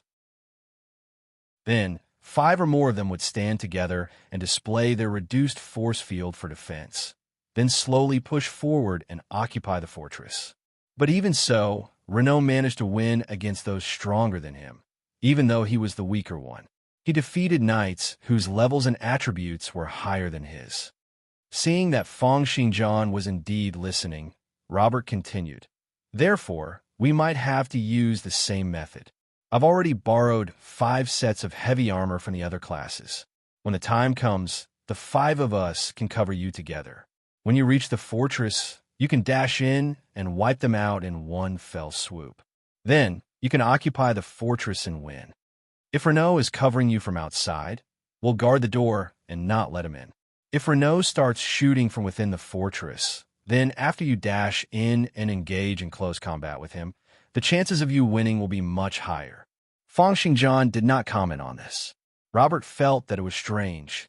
He felt that this battle strategy of his was not flawless, but it could be considered outstanding.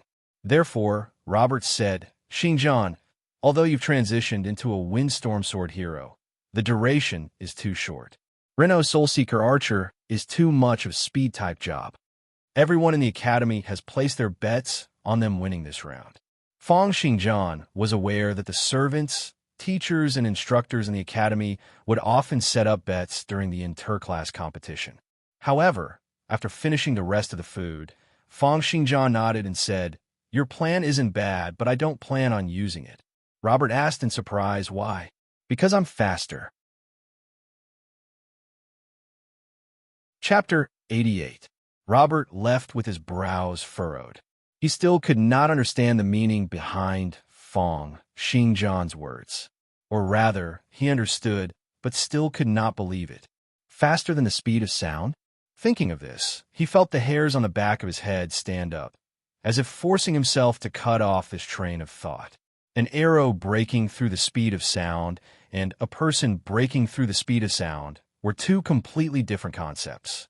Robert did not dare to imagine, nor could he imagine, that Feng Xingjian could break through the speed of sound as a person. It had only been a month since he had transitioned, and he was already a windstorm sword hero at the first transition. Even among the group of people at the pinnacle of the first transition, there were very few who could break through the speed of sound. Moreover, most of them were old monsters who had been stuck at the pinnacle of the first transition for over 10 years, or even decades. To be able to surpass the speed of sound at the age of 16, how is that possible? Shaking his head, Robert walked towards his villa. Although his mind told him that it was impossible, thinking of Feng Xingjian's confident smile, thinking of how he had confidently become the perfectional champion, become a windstorm sword hero, defeat Countess, and defeat Class 253, he started to feel uncertain again. That night, he took half of his savings and went to the school's underground gambling den, betting on Feng Xingjian to win. At the same time, Treja Academy Senior, who had become a knight 4 years ago, Class 252 Xiao Yi, was sitting motionlessly in his room. In front of him, there was a ring that kept on flashing with a faint silver light on his table. The entire room seemed to be filled with excitement because of the existence of the ring. Xiao Yi looked at the ring on the table, his eyes filled with naked greed. The ring of lightning. It came from a knight with waves of the lightning element. It was made from a knight's finger bone. Xiao Yi silently recalled the relevant information regarding the ring of lightning.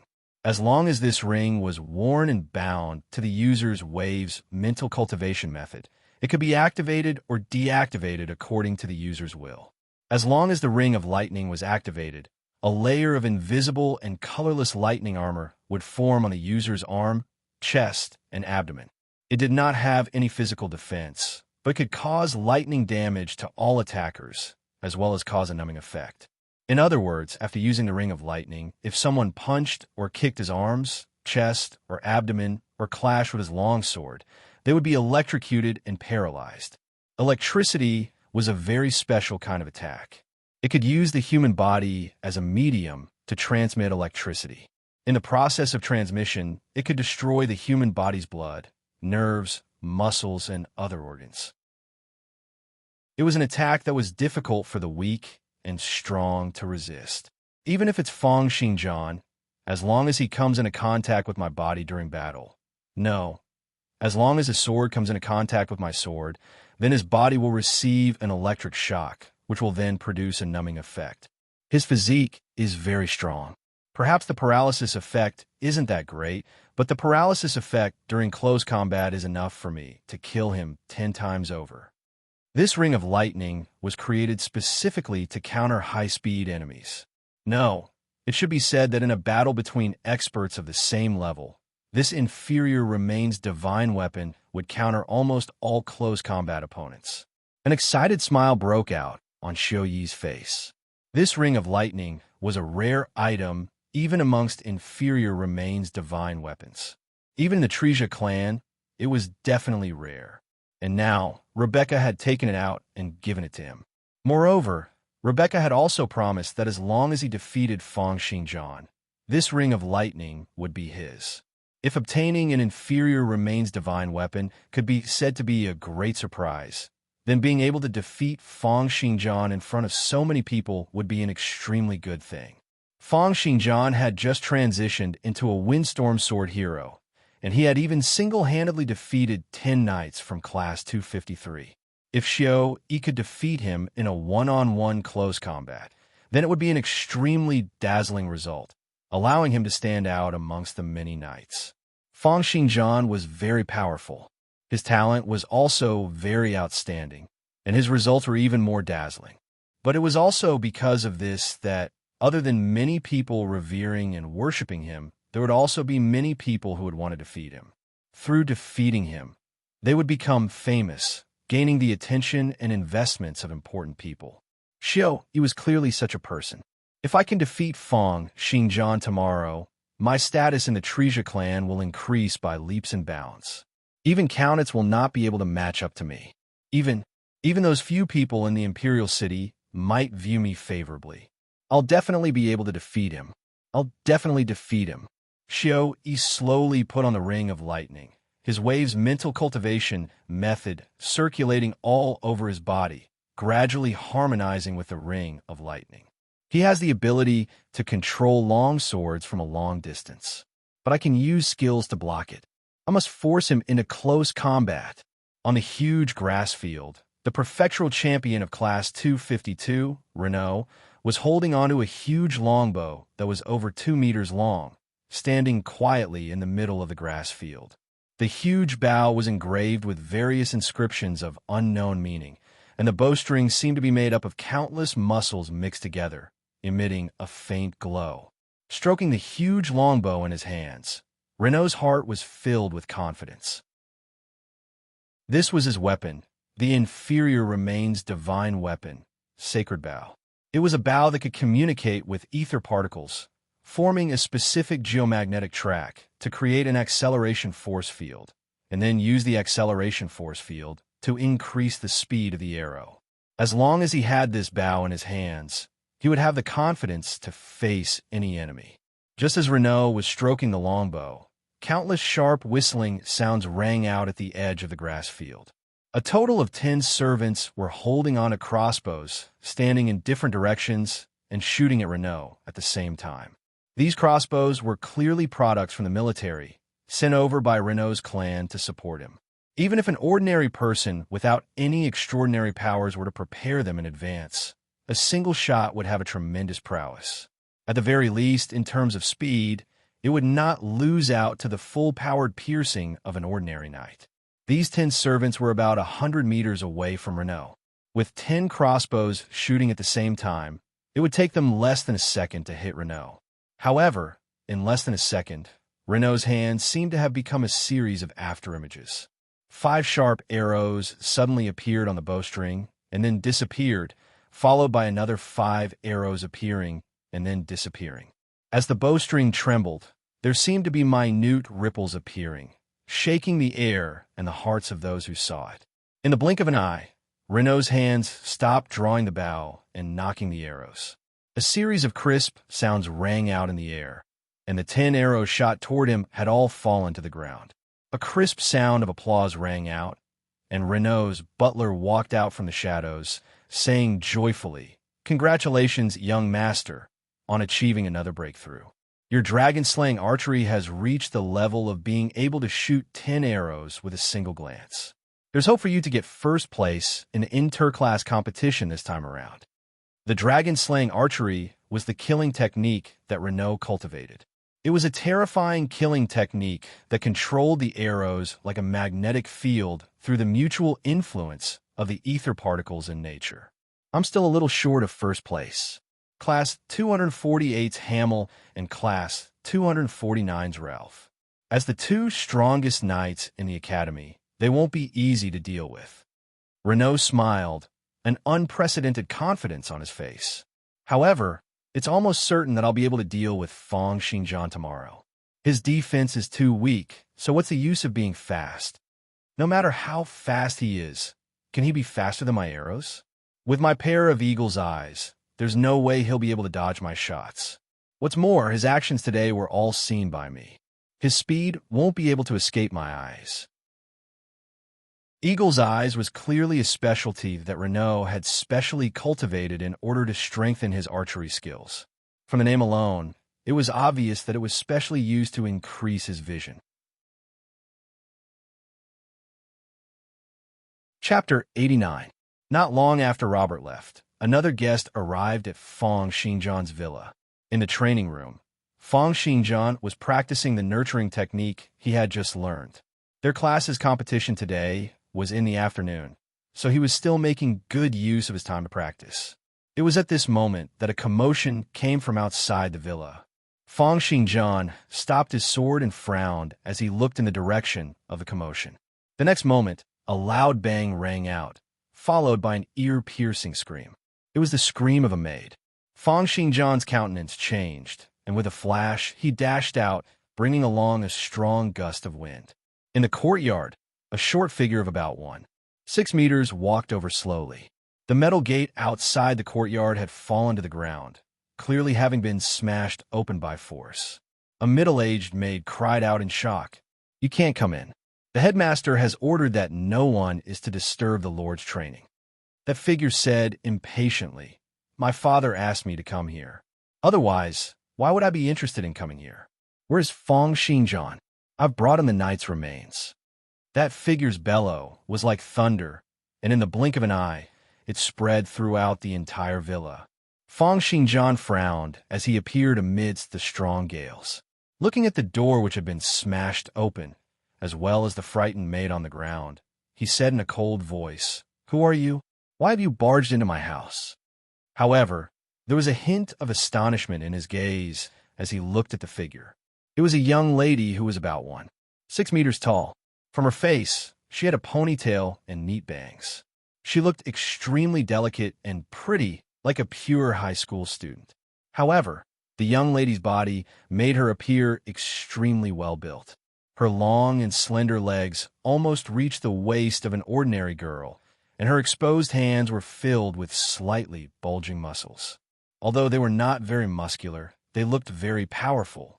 The huge sword in her hands, which was about 5 meters long, was casually placed on the ground, giving off a strong sense of power. This made her look even more delicate and strong, which contradicted each other. This young lady was very beautiful, but also a little muscular. This contradictory feeling lingered in Feng Xingjian's heart. Hearing Feng Xingjian's question, the young lady's lips twitched and said, "You're Feng Xingjian? I'm Cursed City Lord's daughter, Lilia. My father asked me to bring you the knight's remains." With that, she threw a luxurious bag in Feng Xingjian's direction. Feng Xingjian caught it casually and saw that in a tattered cloth bag, there were 2 crystal-clear arm bones that were as white as jade. Although they were in the shape of bones, they looked like pure white jade, exuding a gentle aura. When Feng Xingjian held them in his hands, he could feel waves of cold air emitting from them. It was as if even the temperature of his body had dropped a little. With one look, he could tell that these were not ordinary items. They were the remains of a conferred knight. Just as Feng Xingjian lowered his head to look at the remains, Lilia let out a thunderous bellow. The huge sword in her hand, which was 1.5 meters long, brought along a series of sounds of wind and thunder.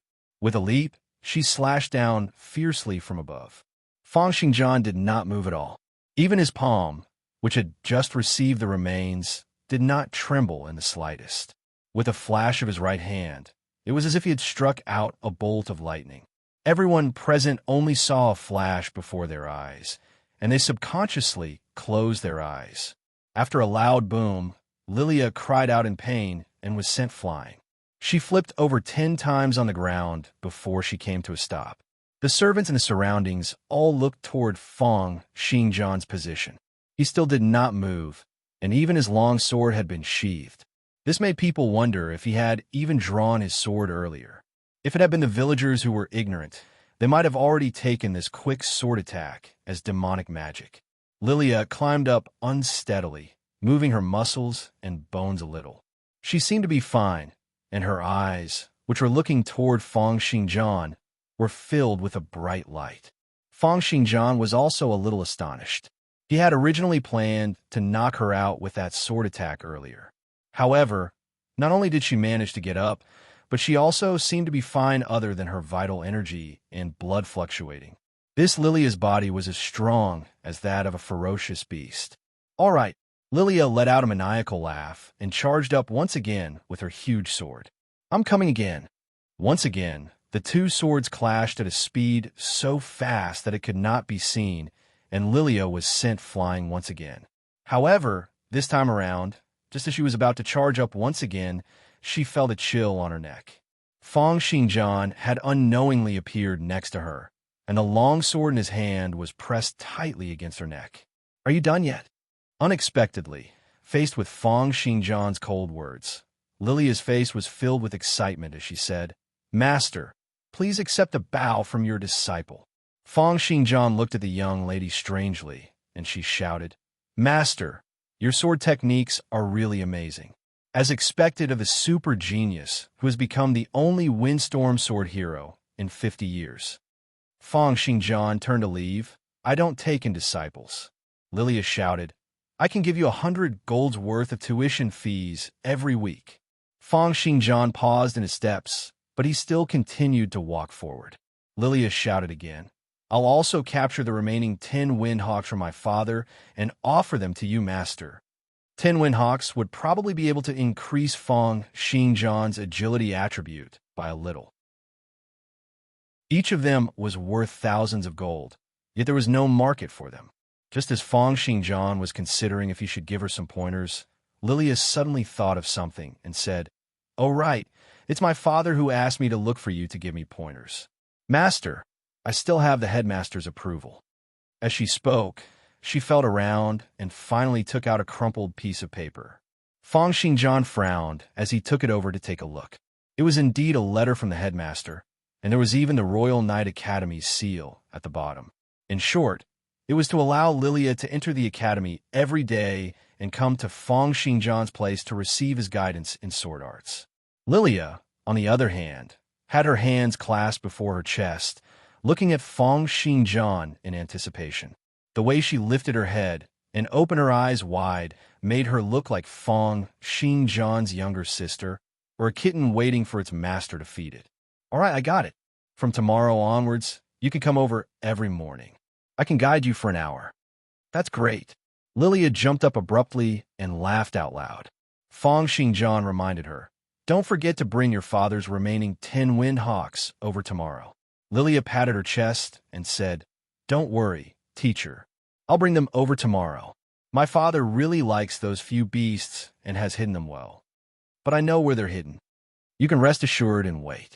All right, you'll be competing in the afternoon, right? I'll go there to cheer for you. Looking at the excited young lady, Fang Xingjian's frown deepened.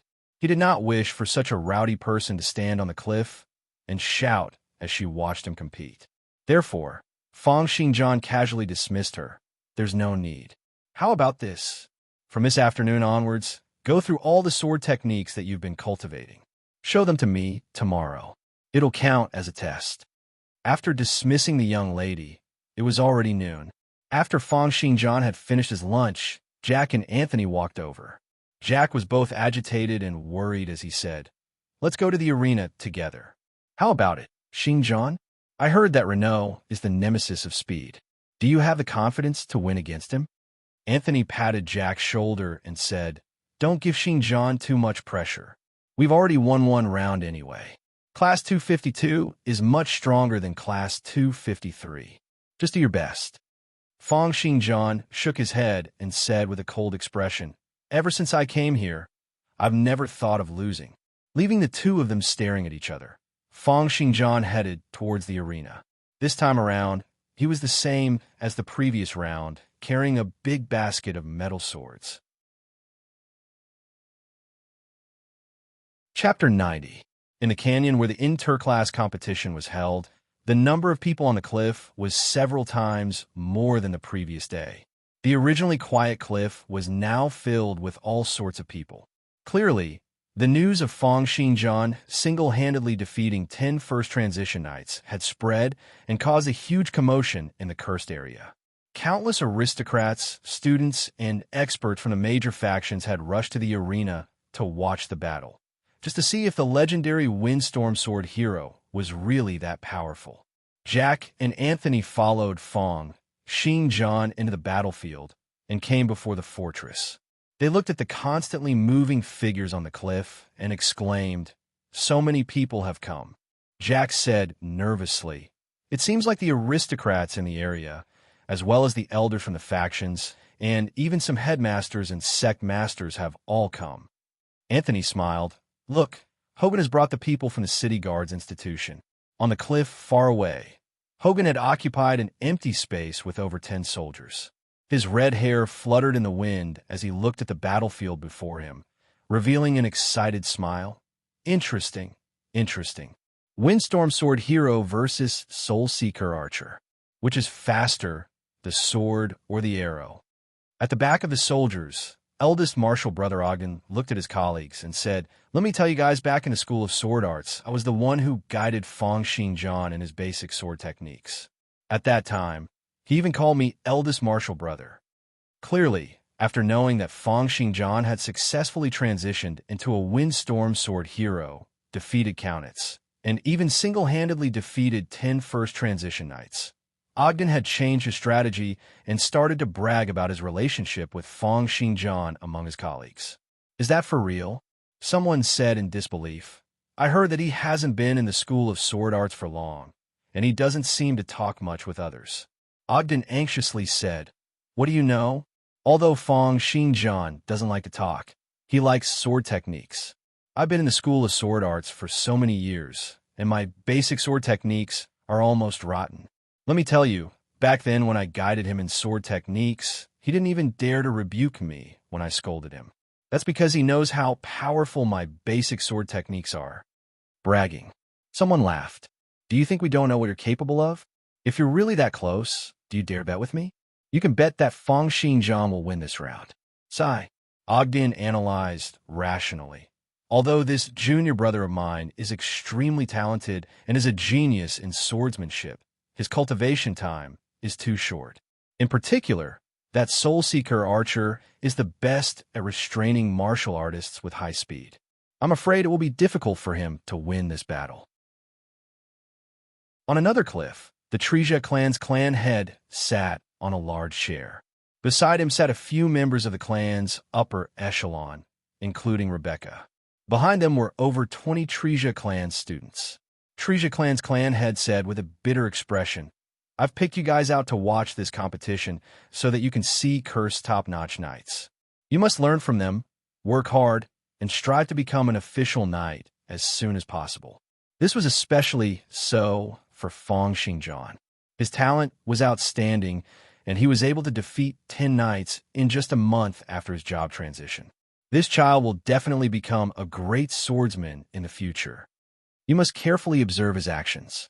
It'll be a blessing if you can comprehend anything. The students lowered their heads in acknowledgement. Vivian was among them as well. She looked in the direction where Fang Xinjiang and the others were, and a complicated expression appeared on her face. Back then, they had both been studying at the School of Sword Arts, but in less than a year, their statuses were as different as heaven and earth. The current Fang Xinjiang had already reached a level where she could only look up to him. Especially recently, Countess had been treating her coldly, causing her status in Trija Academy to plummet. The hint of regret in her heart was also magnified. Rebecca sat calmly on the chair, her eyes tightly shut. She did not say a word, as if she did not care about the competition at all. Only the occasional glance in Fang Xinjiang's direction hid a deep sense of mockery. Windstorm Sword Hero? In a corner of the cliff, second Martial Brother Lambert stood with his 6 fellow disciples. As one of the 7 Pearl Academies, the School of Sword Arts naturally had the right to watch the competition. Right now, Lambert had grown a beard and looked much more mature than before. After Kyle had left Curse to participate in the Sword Hero competition, he had handed over the management of the branch to Lambert. Clearly, Lambert had also officially joined the School of Sword Arts and become an inner disciple. Pointing in Fang Xinjiang's direction, he said, The one standing right in front is Fang Xinjiang. He came from the School of Sword Arts. His tone was filled with pride. As long as you practice your swordsmanship well and work hard, you'll be able to become a knight like him in the future. Among the 6 disciples, the youngest was only 7 or 8 years old, while the oldest was only 14. Hearing Lambert's words, all of them looked at Fang Xinjiang with anticipation and admiration, replying in unison, Yes, Martial Brother. This time around, Class 256 was at the fortress at the northern end of the valley, while Class 252, which Renault and Xioi were in, was at the fortress at the southern end of the valley. Looking at the various people standing on the cliff, the corners of Renault's lips curled up, and he could not help but laugh. Ha! Defeating Fang Xinjiang in front of so many people. Just thinking about it, it feels pretty good. Xioi, in the past, even during the finals every month, there have never been so many people coming to watch the competition. Of course not. Xiuyi's left hand stroked the ring of lightning on his right hand from time to time, his expression unfathomable. It's a pity that they're destined to not be able to see Fang Xinjiang's radiance today. Renault looked at him in surprise and said, How shall we fight later? I have the confidence to defeat Fang Xinjiang, but I'm afraid that he'll bypass me and take over our fortress directly. There's only one Fang Xinjiang. He's the one who should be worried. Xioi smiled and said, In a while, we'll split into 2 groups. You stay here to take advantage of the terrain, while I'll bring 4 people to fight with Fang Xinjiang. He was afraid that Renault would act too early. If he were to get rid of Fang Xinjiang, he would steal his limelight. Oh, Renault smiled and said, You're very confident. This isn't like you usually. That's good too. In any case, I alone am enough to defeat him. You can go and have some fun with him first." Just as the two of them were discussing, smoke signals soared into the sky from the valley. The competition had begun. An excited smile appeared on Renault's face as he said, "Help me out. I'll go and greet them first." Two knights held onto Renault's legs, and he abruptly squatted down. Following that, the muscles on his legs swelled up, and he leaped toward the sky like a huge frog. Under the powerful reaction force, the two knights, holding onto Renault, tumbled backward.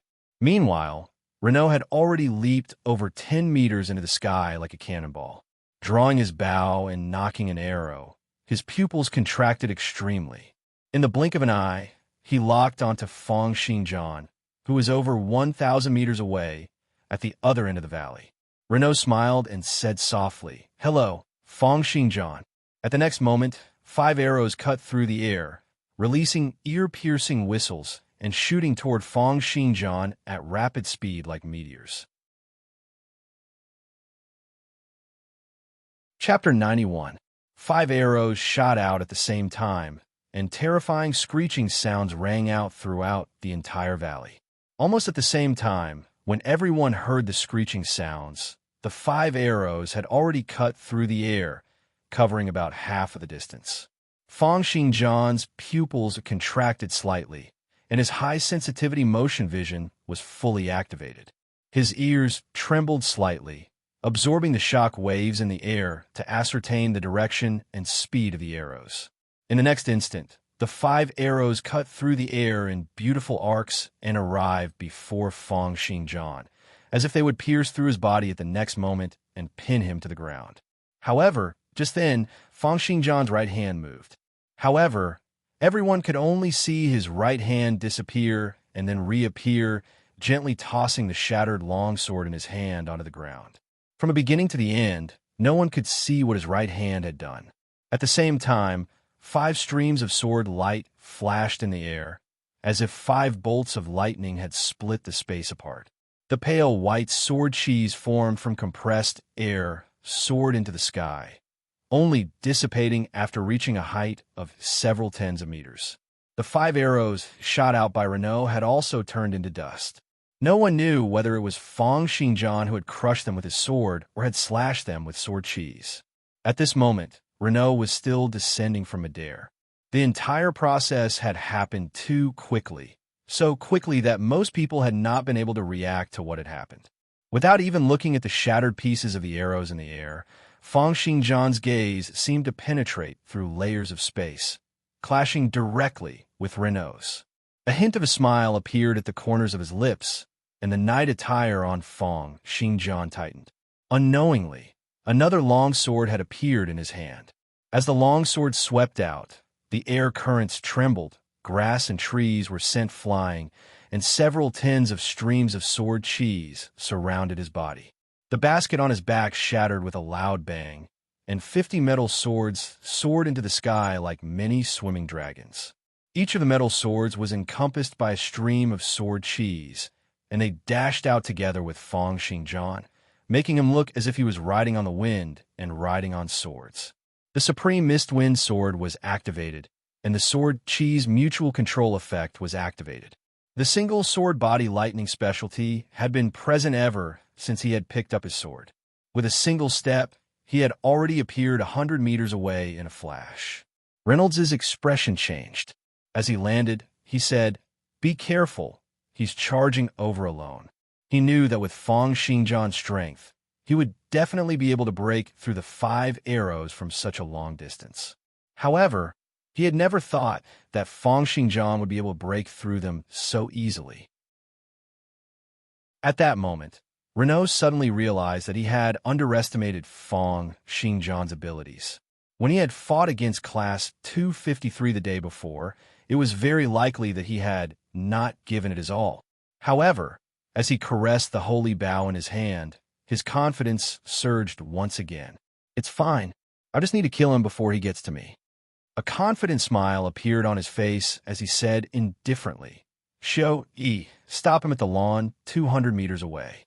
I'll snipe him from inside the fortress. At a distance of 200 meters, he definitely won't be able to dodge." Xiao Yi frowned. He had been standing on the ground just now, so of course he did not see the scene of Fang Xingjian breaking the 5 arrows in an instant. He was a little puzzled by Reynolds's sudden serious tone. Of course, the most important thing was that he did not want to join forces with Reynolds to defeat Fang Xingjian. To join forces and defeat a knight who had just transitioned a month ago, even if he was a windstorm sword hero, was not something to be proud of. However, to defeat the other party alone, considering that he had just defeated 10 knights single-handedly, was something to be proud of. Therefore, he shook his head and said, "I alone will be enough." With that, he took a step forward, but not toward the lawn in front of the fortress, but toward the forest. Compared to the open lawn, the forest was filled with all sorts of obstacles, and Reynolds's archery skills were greatly restricted. Reynolds had not expected that Xiao Yi, whom he had been suppressing all this while, would suddenly say something like this. He narrowed his eyes, looked at Xiao Yi and said, "What do you mean by this?" As he spoke, the holy bow in his hand was once again pulled back, but the arrow was now locked onto Xiao Yi's back. "Didn't you hear? I told you to go to the lawn and stop him." Being locked onto by the arrow, Xiao Yi stopped in his tracks and frowned. "Why? You want to shoot me to death? Then you could try and see if there's any effect." Within 10 meters around Xiao Yi, the air ripples suddenly became chaotic, and layers of transparent glass-like objects gradually appeared. They appeared within Xiao Yi's reduced force field in layers, surrounding him like layers of transparent armor. In Class 252, Reynolds' occupation was Soul Seeker Archer, and he practiced the killing technique, dragon-slaying archery, which focused on offense. Xiao Yi's occupation was Battle Fortress, and he practiced the killing technique, Steel Domain, which focused on defense. Their battle style had always been Xiao Yi standing at the front, while Reynolds hid behind and attacked crazily. It was also because of Reynolds' strong character and his identity as the prefectural champion that he had always been suppressing Xiao Yi, and he was the leader of Class 252. And now, streams of force field shields formed from the combination of the reduced force field and ether particles enveloped Xiao Yi's body. A total of 10 layers of force field shields appeared before Reynolds, causing his countenance to turn even more grim. He could not understand why Xiao Yi, who had always been weaker in front of him, would suddenly be so strong today. And even with his holy bow and dragon-slaying archery, it was still a very troublesome thing to break through Xiao Yi's force field shields within a short period of time. "Xiao Yi, go to the lawn." Reynolds' voice was filled with coldness. "If I lose this battle because of your mistake, I'll pin you to the ground 1 arrow at a time." Looking at the 2 of them who had suddenly drawn their swords, the other 8 knights all wore expressions of nervousness and fear.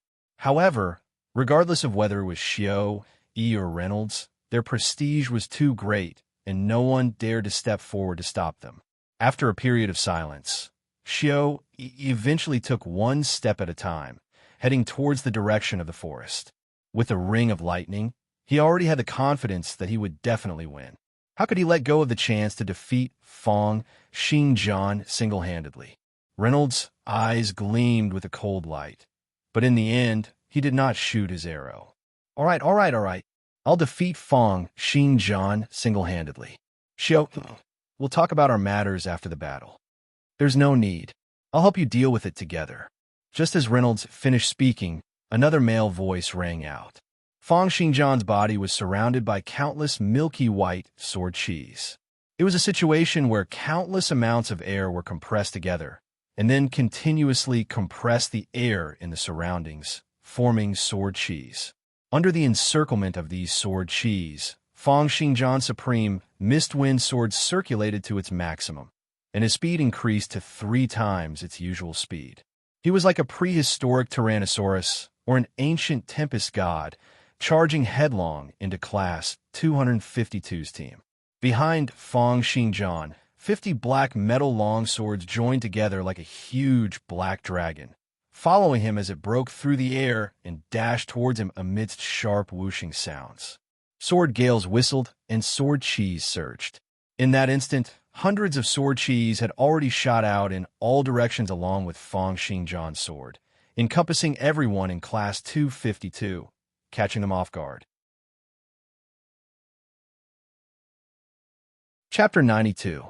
Just as the sword chis shot out, Fang Xingjian charged into the crowd like a bomb, moving at 3 times the speed of the supreme Mistwind sword. His feet stomped heavily on the ground, and the violent force was like 2 shock waves, blasting 2 large holes in the ground.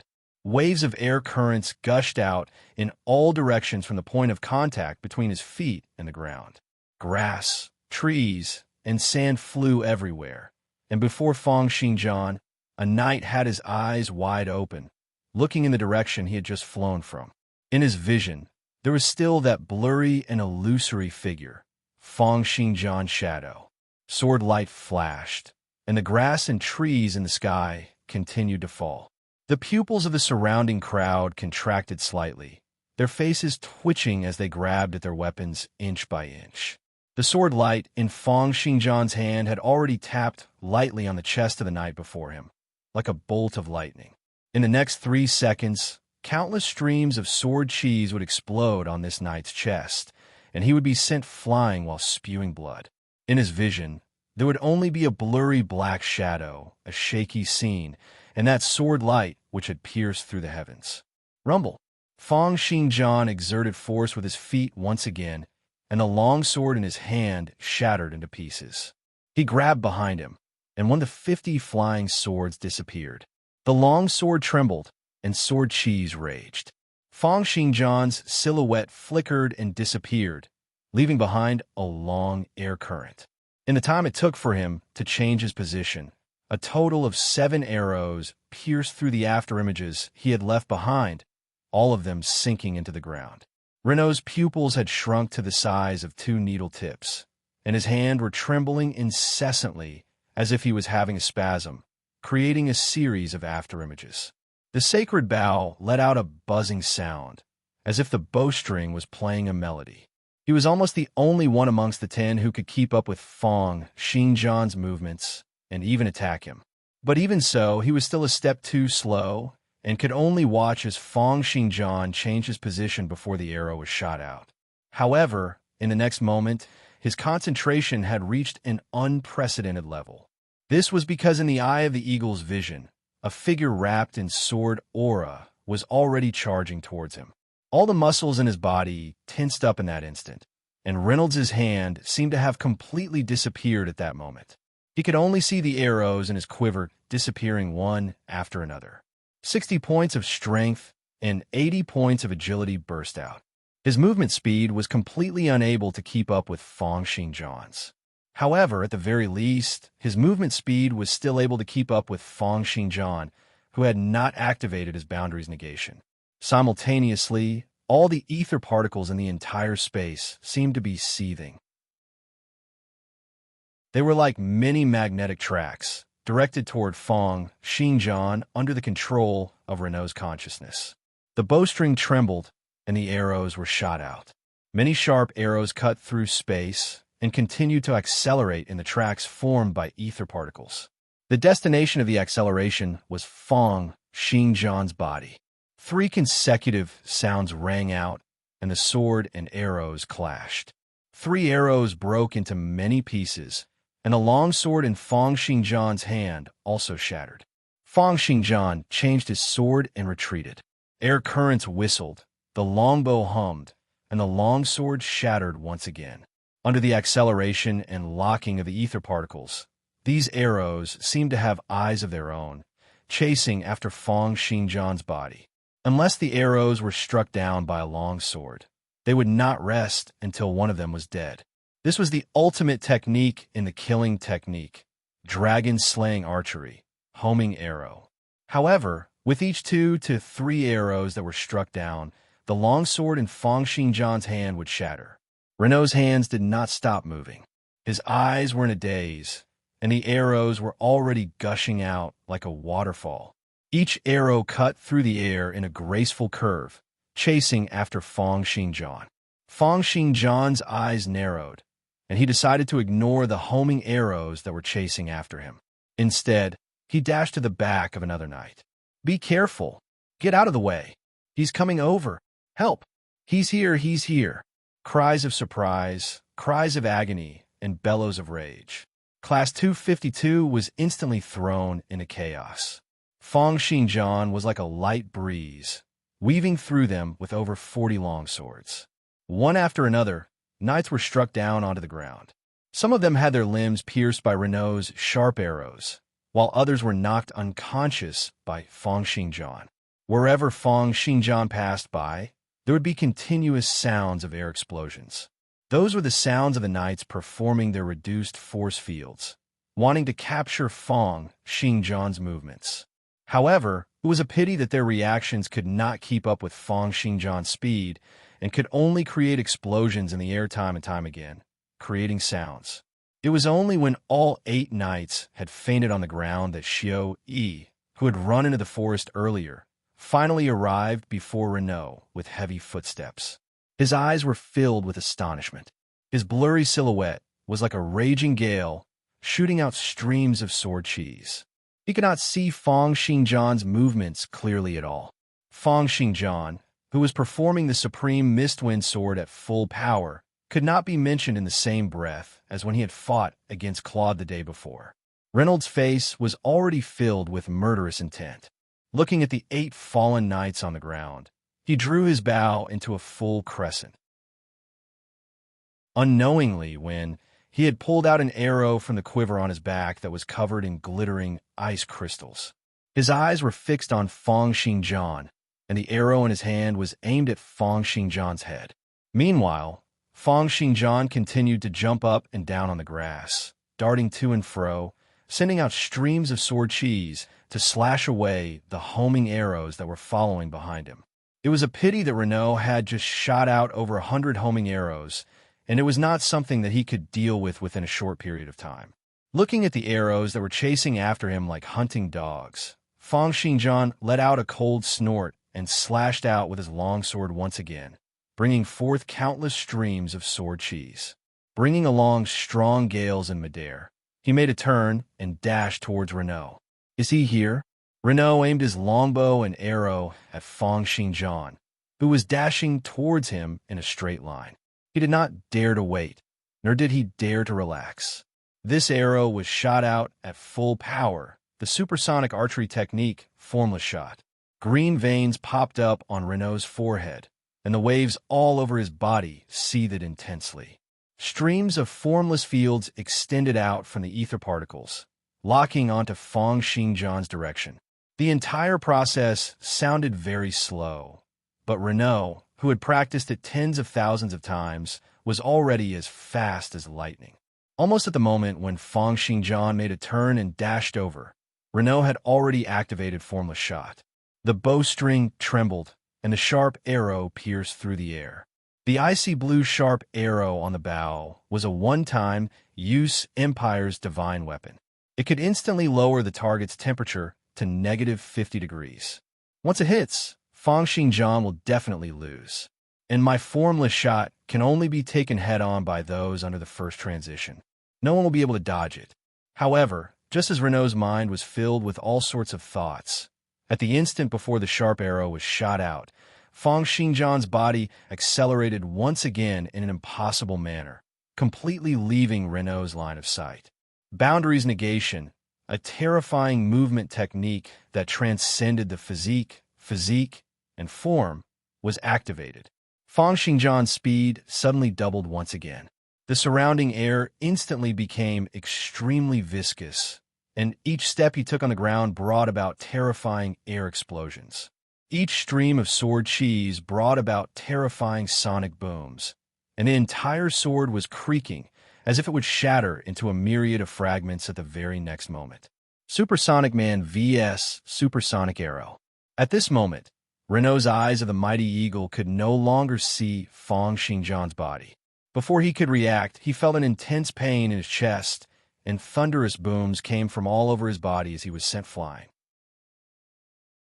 The formless shot he had shot out had flown a distance of several hundred meters, piercing through countless trees along the way, and finally penetrating deep into the rock walls.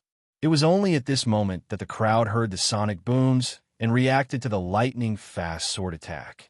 Supersonic, transcending the speed of sound at level 10 of the first transition? What kind of joke is this? Is the Windstorm Sword hero really so strong? Immediately notify the higher-ups. A genius who transcended the speed of sound at the age of 16. At this moment, this thought appeared in the minds of countless people on the cliff. Their eyes were filled with astonishment, and they looked at Feng Xingjian as if they were looking at a monster among monsters. Chapter 93. Huang Lin let out a deep breath. Although he had been training with Feng Xingjian almost every day and had a deep understanding of how fast Feng Xingjian had improved, he had already tried his best to overestimate Feng Xingjian's abilities. However, when he saw Feng Xingjian performing a movement technique that transcended the speed of sound for the first time, his eyes were still filled with astonishment. Transcending the speed of sound was not considered top-notch in terms of absolute abilities. 80% of Confer Knights would be able to do this, and a small number of top-notch first transition Knights would also be able to do it within a short period of time. Some of the top instructors in the academy would also be able to do it. But how old were they? How many years had they been cultivating for? How long had Feng Xingjian been cultivating for? To be able to transcend the speed of sound with his physical body after transitioning for just over a month. What kind of terrifying talent was this? He exchanged a glance with Headmaster Jackson, who was beside him. Amidst their joy and admiration, a hint of terror seemed to have unknowingly appeared in the depths of their eyes. This student of theirs seemed to be a little too powerful. Just as Renault was sent flying by the sword and Feng Xingjian landed on the ground, Tresia's city lord stood up abruptly. The chair he had been sitting on was shattered into pieces, turning into dust. It could be seen how astonished he was by the scene before him. A speed that transcends the speed of sound? Only 16 years old. He turned to the servant beside him and asked, were there any other Windstorm Sword heroes in history as strong as him? After transitioning into a Windstorm Sword hero, when encountering enemies of the same level, they were all undefeatable. However, it's not clear how fast they were. Cursed City Lord pondered for a long time before finally saying, bring me a brush and paper. As a conferred knight and the head of a clan, Curse abilities were naturally able to transcend the speed of sound. However, how long had he cultivated to reach this stage? He remembered that after he had transitioned, he had cultivated for a total of 6 years before his physical body could transcend the speed of sound. How long had it been for Feng Xingjian? He quickly wrote down a long list. On it were the materials he had gathered over the years in order to forge a divine weapon using the bone remains. He handed the list of materials to the servant beside him and said, in a moment, take my token and go to the manor to order the materials. Tomorrow, send them to Feng Xingjian as a gift for Lilia's discipleship. The servant at the side received the list calmly and retreated to the back. The other servants had already swept the floor and brought a new chair for Cursed City Lord to sit down. Although Xiao, he was the only one in Class 252 who had not fallen, Cursed City Lord's thoughts were no longer on the competition.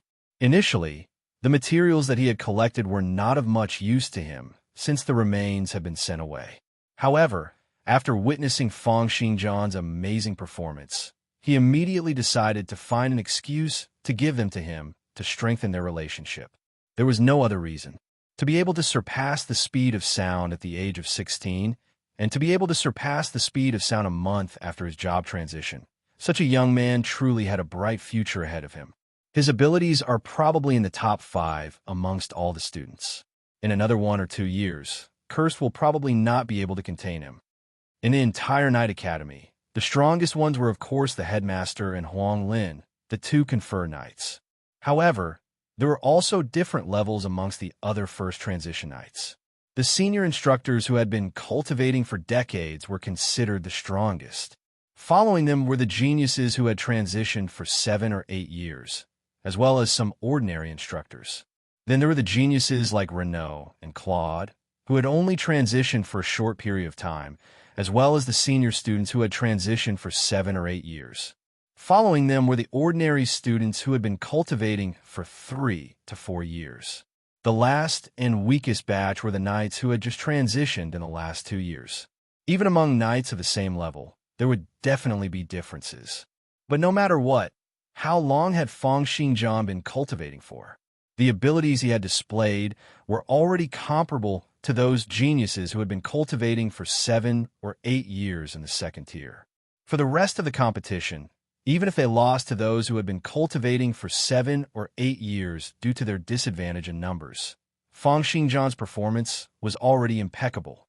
Many people felt that it was impossible for Feng Xingjian to win against the 2 strongest classes. After all, no matter how strong Feng Xingjian was, he was just one person. How many senior knights did the other party have? But even so, it did not lower their evaluation of Feng Xingjian. It was because his talent was too amazing. Sighs rang out, as if expressing the thoughts of the countless people on the cliff. Vivian was at a loss as she looked around.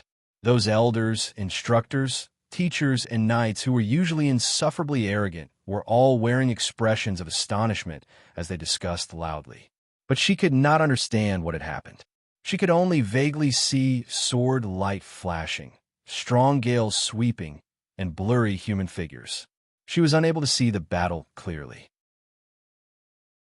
She could only see that after everything had stopped, 8 knights had fallen to the ground, unable to hold on, and Renaud had vomited blood. Only Xiao Yi was left standing there, not knowing what to do. What on earth is going on? Why did it end just like that? Are those knights all trash? They lost just like that? What on earth are you all so surprised about? But no matter how much she screamed in her heart, it was useless. This was power. This was power.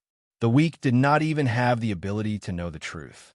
They seemed to be living in the same world as the strong, but they were actually living in 2 different dimensions. In the front row of the Treja clan, the clan head's expression grew increasingly bitter, as if he had accumulated countless sorrows and difficulties. Beside him, Rebecca's eyes were wide open, filled with viciousness and viciousness. This little bee asterisk starred. The next moment, her eyes were fixed on Xiao Yi, as if hoping for a miracle to happen. In the arena, Xiao Yi held onto his sword with both hands. His steel domain expanded, and countless force field shields floated before him. In addition to the knight attire he was wearing, Xiao Yi's defense could be said to be top-notch amongst those in the first transition. But even so, he did not feel any sense of security. Before him, Feng Xingjian was a cyclone surrounded by sword cheese, lifting him up an inch from the ground. Feng Xingjian was like a tempest god, looking at him coldly. He had not done anything, but Xiao Yi felt as if he was a naked sheep standing before him. His techniques, specialties, attributes, and equipment seemed to be extremely weak before his opponent's extreme speed. He could only console himself in his heart. It's fine. I have the Ring of Lightning. I've already activated the ring. As long as his longsword touches my sword, or slashes my knight attire. As long as I win against the current Xiao, he looked at the knights who had fallen to the ground, then at Renaud, who had been sent flying and was still unable to get up. His eyes shone with a fervent glow. As long as I win against him. Hey, Feng Xingjian looked at Xiao Yi and suddenly spoke. Are you from the Treja clan? Xiao Yi was stunned for a moment, but immediately nodded and said, That's right. I'm Countess's senior, Feng Xingjian. You've humiliated my clan, so today It was a pity that Feng Xingjian did not finish listening to him. When he heard that Xiao Yi was from Treja Academy, he had already lost interest in him. In the earlier battle of extreme speed, even Feng Xingjian had not been able to hold back in time and had taken down the 8 knights from class 252. This had caused him to be unable to learn sword techniques from them. And this knight from Treja Academy. He had long since stolen all of Treja Academy's nurturing techniques from Countess and Zhou. Therefore, the metal kin before him was hard and thick and had no attraction to him at all. Therefore, he did not listen to Xiao Yi's words. He did not even bother to look at him. With a flash of his silhouette, strong gusts of wind blew, and he turned into a tornado, dashing into the fortress. In the interclass competition, the victor would be judged by the number of fortresses they occupied. And how could Xiao Yi possibly catch up to Fang Xingjian? Therefore, he watched as Fang Xingjian dashed into the fortress and watched as the referee announced Class 250 SXS victory. What made him want to vomit blood was the audience's reaction. Fisk, didn't he just get rid of the last night? Why did he let him off? Could it be that this guy knows Fang Xingjian? Oh, Xingjian let that night off? The School of Sword Arts Lambert shrugged and said, "Consider that night lucky. An attack that transcends the speed of sound. Just the thought of it hurts." On the cliff, Hogan from the City Guards Institution shook his head and smiled. Xiao Yi's luck is not bad. He could be considered an instructor in the academy, so he naturally knew the students. Among the soldiers from the City Guards Institution, Ogden analyzed, this is called giving face. Treja Academy is a prestigious clan in Cursed.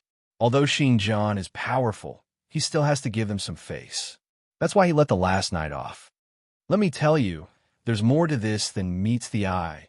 Treja Clan's clan head's expression seemed to have improved a little. He could not help but wonder if Fang Xingjian was trying to mend their relationship. Rebecca, on the other hand, was so angry that her face turned red. She stood up abruptly, flung the table aside, and left. Trash. A bunch of trash. Xiao Yi, who was in the arena, was extremely depressed. He had been defeated before the battle had even begun. He would rather Fang Xingjian defeat him personally than to end up like this. Even if he were to say this, even if he were to explain that he had the confidence to defeat Fang Xingjian, no one would believe him. This feeling made him feel so upset that he wanted to vomit blood. Fang Xingjian, come back here. Of course, his furious bellow was taken by the crowd as the cry of a loser. Chapter 94. Just like that, Fang Xingjian's class won 2 matches consecutively, accumulating 6 points in the group stages. Together with the other group, Class 248, the class with the longest time, having cultivated for 8 more years than Class 256, and Class 250, the class with the longest time, having entered the school 6 years earlier than Class 256. They had also won 2 matches consecutively, accumulating 6 points. Therefore, based on the time spent in the battles and the number of people who had left during the matches, Fang Xingjian's Class 256 and Class 248, the class with the longest time, having cultivated for 8 more years than Class 256, were chosen as the top 2, entering the semifinals directly.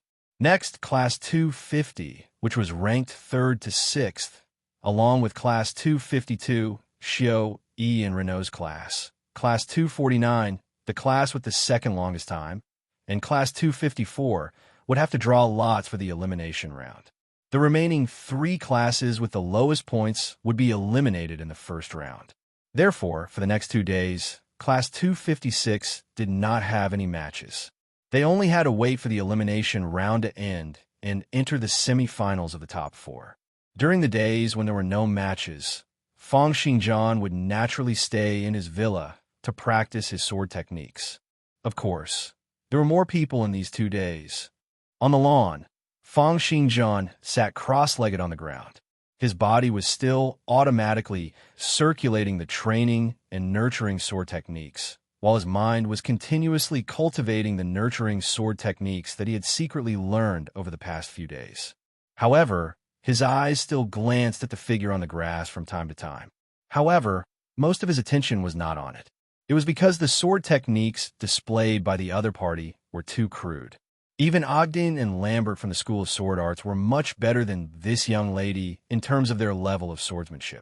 The one practicing her sword techniques on the lawn was Cursed City Lord's daughter, Lilia. Early this morning, after delivering a cart of precious materials, she had started practicing her sword techniques under Fang Xingjian's orders. Today, her attitude towards Fang Xingjian was much more respectful than it had been the day before. It was obvious that she already knew that Fang Xingjian had not only wiped out the Knights of Class 252 in the competition yesterday, but had also displayed a sword technique at the speed of sound, shocking the entire audience. Therefore, Lilia swung the big sword in her hand with all her might, causing the soil to fly up into the air and the grass and rocks to shoot everywhere, turning the lawn into a mess. After dancing with all her might for a long time, she ran excitedly to Feng Xingjian, bowed respectfully, and asked expectantly, "Teacher, how's my swordsmanship? What should I do next?" Feng Xingjian narrowed his eyes and glanced at her. Most of his consciousness was still focused on the nurturing techniques that he had secretly learned, and he only managed to squeeze out a few words with great difficulty. "Bullshit." Lilia pouted and said, "How is that possible? The teacher my father hired for me has always said that I have extraordinary talent, that I'm a genius in martial arts. I'm also very good at fighting." Saying that, she even clenched her delicate little fists. Feng Xingjian knew that her teacher was not wrong. It was unknown whether it was because of cursed city lord's good bloodline, or because Lilia had eaten too many heavenly and earthly treasures since young, but her physical attributes were extremely good. She also had an innate specialty called monstrous strength, which allowed her strength to be maintained at its peak before it was depleted. This was clearly an extremely outstanding specialty in battle, as it allowed Lilia to maintain her peak condition in battle at all times. Ordinary injuries would not affect her at all. However, it also allowed her to unleash her full power in every move and stance, greatly affecting her practice of martial arts. Of course, her talent in sword arts was already very poor. It was also because the levels of her skills were too low that she could not pass the night examination and had been stuck at level 9. She had even decided not to participate in the prefectural selection for the past few years. But no matter what, she was still a genius who had over 35 points in strength and physique at level 9. In terms of attributes, she was even stronger than Countess back then. Therefore, hearing Lilia's words, Feng Xingjian shook his head, not bothering to argue with her. He grabbed her hand and led her to perform the nurturing techniques she had just performed. In the process of Lilia's sword practice, he had actually managed to learn all 4 sets of nurturing techniques she had been cultivating. This was the result of him taking a few glances at them. It was obvious that Feng Xingjian's talent had become increasingly terrifying as his abilities continued to increase. Lilia's hand was held by Feng Xingjian, and she performed her sword techniques under Feng Xingjian's guidance. From time to time, Feng Xingjian would slap on her back, shoulders, thighs, calves, or hands and feet. Her stance and energy circulation were constantly being adjusted. At the same time, Feng Xingjian said in her ear, "This nurturing technique of yours is extremely tough and yang, a top-notch sword technique that trains your bones and stimulates your blood marrow. But it's because of this that you cannot make a single mistake in your stance. If not for the fact that you've eaten too much good stuff since you were young, you would have lost your vital energy and blood long ago." As he spoke, Feng Xingjian continuously used body language to correct Lilia's movements. After a set of sword techniques was completed, Lilia's face was flushed red and her eyes were dizzy. She kept thinking in her little head, "What's going on? Why does my body feel so comfortable and hot when teacher guides me in sword practice?" However, when she looked at her stats window, she immediately became excited again. "Amazing! After a round of practice, my proficiency is 2 times higher than before," Lilia said excitedly. "Teacher, you're amazing. If there's any effect, go and practice." Feng Xingjian had already sat down cross-legged once again and started to practice his sword techniques. "Practice until I tell you to stop." "All right." With that, Lilia started to work hard on her sword techniques as if she had been injected with chicken blood. As she worked hard, the monstrous strength in her body was unleashed, and the lawn and the surroundings instantly suffered even more damage. And with this guidance, Feng Xingjian realized that the level of his sword arts had actually increased. The nurturing sword techniques that he had secretly picked up during this period of time actually increased in the process of his guidance to Lilia. And with the improvement of his nurturing sword techniques, the stats window, which had been blurry for the past few days, suddenly became clear. Although he was still unable to see the full picture, He could tell that this specialty was formed from 4 words. This specialty, does it require my sword arts level to be higher? Higher? Or could it be because I gave Lilia guidance earlier? Feng Xingjian thought, I wonder what kind of specialty it will be. Just as Feng Xingjian was deep in thought, Anthony and Jack arrived at the villa. Looking at Feng Xingjian, who was sitting cross-legged and cultivating, and Lilia, who was crazily practicing her sword techniques on the lawn, hesitation appeared on their faces. In the end, it was Jack who was more thick-skinned. He stood out and said, Xingjian, I heard that you're giving guidance to this young lady in sword arts. Look, we've known each other for so long. Can you give us some guidance in our cultivation? Although we don't practice sword arts, the path of nurturing has the same principle for the maintenance of one's body. They had truly been amazed by Feng Xingjian's performance in the past 2 matches. Therefore, they wanted to learn from Feng Xingjian. Even if they could only achieve 1% of what Feng Xingjian had achieved, it would still be a huge improvement. Looking at their expectant gazes, Feng Xingjian opened his mouth, wanting to reject them. Anthony and Jack did not have the headmaster's recommendation, nor did they have a rich father like Cursed City Lord to give them a gift to acknowledge them as their master. However, thinking of the specialty that had become clearer after giving guidance to Lilia earlier, he was stunned for a moment, but still said, Then let's do it together. Chapter 95. The feeling was different from when he was teaching Lilia's sword arts. Jack and Anthony's martial arts focused on the fist and palm, while Anthony focused on the staff. However, although the types of martial arts were different, at Feng Xingjian's current level of sword arts, he was already extremely proficient in the circulation of his physical body and the way he exerted his strength. His barehanded and staff skills might not be strong, but he could point out the flaws in the circulation of his physical body when the 2 of them were practicing their martial arts. Furthermore, after Jack and Anthony recited the incantations for their various martial arts, he could follow the requirements of the incantations to correct their physical movements. After all, regardless of whether it was sword arts, staff, or barehanded martial arts, they were all just different ways of circulating one's physical body. Jack, the position of your arm is not right. When you punch, the strength in your entire body must be twisted into a straight line. Not only your muscles and bones, but even your blood flow. Anthony, there are similarities between staff arts and sword arts. Your staff arts are extremely tough and easy to break. You should leave some leeway for it to have a certain level of charm. You must remember that the moves are dead, while humans are alive. The details of each person's body are different. After the moves are accurate, you must make minute adjustments according to your own body's condition. Feng Xingjian sat on the lawn, completing his daily nurturing and training techniques homework and secretly learning the new nurturing sword techniques in his mind.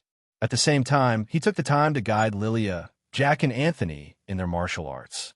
With this guidance, not only did Jack and the others feel that they had benefited a lot, Feng Xingjian himself also had a special feeling. Usually, when he practiced with the sword, rather than thinking, it would be more accurate to say that he could rely on his sword senses to perform sword techniques as he pleased. No matter what sword technique it was, he would be able to pick it up after seeing it once or twice, and would be able to improve at a rapid rate. Now, he no longer paid attention to the most basic principles and rules of those sword techniques. It was because it was sufficient for him to just rely on his sword senses to practice. However, now that he was guiding Lilia, Jack, and Anthony, it was clear that he could no longer rely on his feelings. It was because the 3 of them did not have Feng Xingjian's talent. In order for Feng Xingjian to guide the 3 of them in their sword arts, he would have to repeat the tricks and key phrases to them. Feng Xingjian could sense that while he was guiding the 3 of them, he was also summarizing and revising his own sword techniques. The few sword techniques he had just learned were also increasing their proficiency levels at a rapid rate. Moreover, as he was giving guidance on the effects of the martial techniques he had just learned, even the sword techniques which he had given up on after reaching level 10, due to the repetitive effects, were also increasing their proficiency levels under Feng Xingjian's guidance. The sound of explosions constantly came from the air.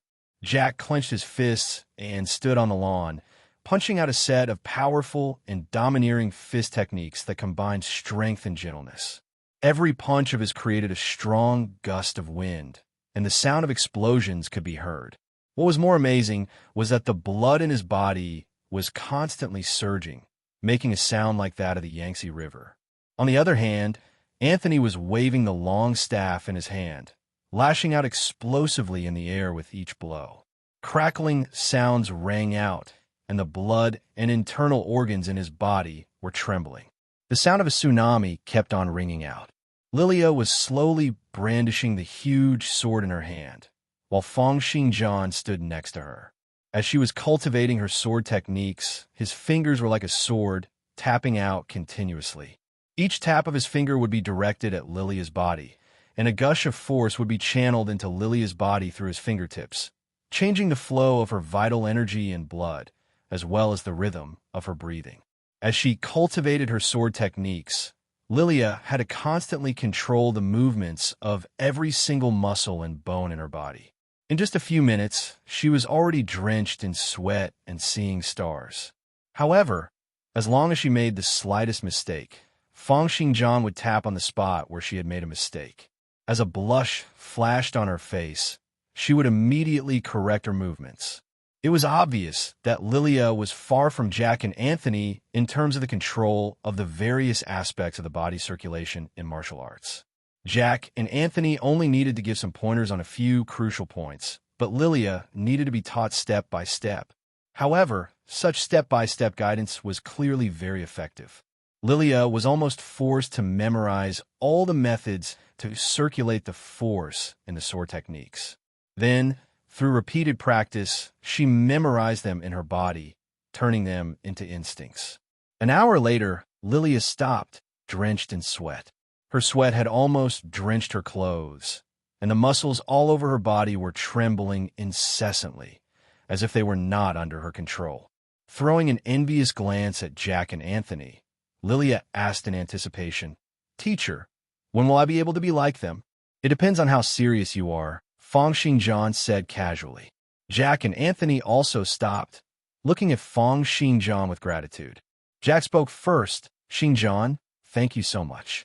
With your guidance, the speed at which we cultivate our martial arts has doubled." "It's nothing." Feng Xingjian turned his head and looked in the direction of the door. A beautiful young married lady was standing at the door, holding the hand of a little girl. The little girl looked like she was carved from jade, and half of her body was hidden behind the young married lady. She was sizing up Feng Xingjian timidly. "Hi, you guys are here."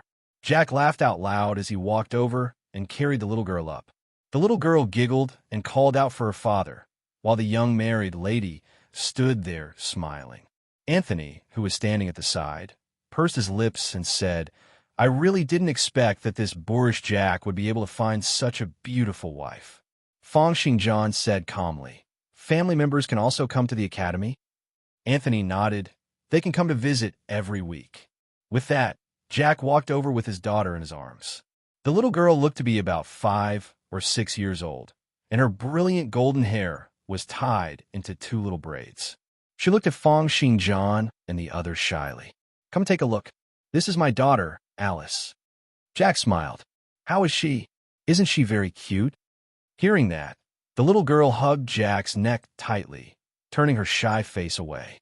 Lilia laughed out loud as she walked over, reaching out her hand to pinch Alice's cheek. "Haha, she's so cute. Let me pinch her." However, how could Jack dare to let this girl with monstrous strength pinch his daughter? He dodged and said, "F***CK. Are you trying to kill my daughter? Aya, let me pinch her, let me pinch her." Lilia chased after him relentlessly, and the two of them started chasing after each other. Just then, Feng Xingjian suddenly turned his head and looked in the direction of the door. Unbeknownst to him, the principal was already standing there. "Headmaster," the 3 of them called out in unison. Jack quickly said, "Then we won't disturb your cultivation anymore. Let's go." After giving guidance to the 3 of them in the morning, it was time for Feng Xingjian to cultivate the killing technique, Supreme Mistwind Sword, in the afternoon. The few of them left, leaving behind Headmaster Jackson and Fong Xingjian on the lawn. Headmaster Jackson said, "Your master is an impatient person." He took a pile of materials and remains and ran off to look for an old friend to forge a divine weapon. Saying this, he smiled. "But this time around, the person he found for you is an extremely amazing master. You can look forward to the prowess of this superior, remains divine weapon of yours. I still have to thank Headmaster and Master for your guidance. Our guidance is only secondary. The crux is still your talent." Saying this, the Headmaster let out a breath. Supersonic speed. Jackson took a long look at Fong Xingjian. "To be honest, you've given us too much of shock. This news will spread very soon, and I don't know if it's good or bad for you." The Headmaster shook his head. "Forget it. Let's not talk about this. Your master has left. From now on, I'll be training with you in actual combat." Saying this, he smiled again. "Be careful. I'm not as easy to deal with as him." As he spoke, the Headmaster had already made his move. With a punch, it was as if space and time had been shaken. Amidst a series of booming sounds, Fong Xingjian felt as if he had collided into a wall. With a loud bang, he was sent flying over 20 meters away, leaving behind 2 long marks on the ground. However, at the moment he stopped, strong gales surged and Fong Xingjian flashed continuously, forming over 100 shadows surrounding the Headmaster. It was a pity that Jackson's second transition job, the Tyrant Fist of the Firmament, had too great of an advantage. His reduced force field covered an area of over 100 meters, and with just a glare from him, more than half of the shadows were shattered. He then casually threw out punches, each of which brought about a series of explosions. They were like stinger missiles, causing the space in which Fong Xingjian could move to become smaller and smaller. Compared to Huang Lin's sword techniques, Jackson's punches were even more domineering and oppressive, almost overbearing. In addition to the fact that all 5 of his attributes were superior to Fong Xingjian's, he almost beat up Fong Xingjian until he covered his head and scurried away like a rat. Just then, another round of applause rang out from outside the villa. "How beautiful, newly advanced windstorm sword hero. When I was your age, I wasn't as fast as you." Fong Xingjian and the Headmaster stopped at the same time, looking in the direction of the door. They saw a man dressed entirely in black clothes, black trousers, and a black cape clapping. Behind him was a young man dressed in the same manner. Seeing their appearance, the Headmaster's pupils contracted. The man who was clapping continued, "Hello, I'm a Level 1 investigator from the Royal Knight Association, Charlie. This time around, I'm in charge of investigating Fong Xingjian."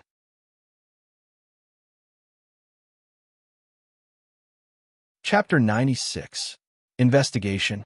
Headmaster Jackson stood in front of Fong Xingjian, looked at the 2 investigators, and said, "I remember that when I reported to the association, it was said that the first prince had attacked an official knight of our academy, right? Why are you investigating Fong Xingjian?" "The reason why I'm here has nothing to do with the first prince." The black-robed man pulled back his black cloak, revealing an extremely pale face with deeply sunken eye sockets. The Knight Association's investigators could be said to be an existence that would cause all the knights in the country to turn pale at the mention of their names. Ordinary officials were unable to manage knights at all. Only these investigators had the authority to investigate, interrogate, and even attack them. It was also because they did not have many people, but they had great authority.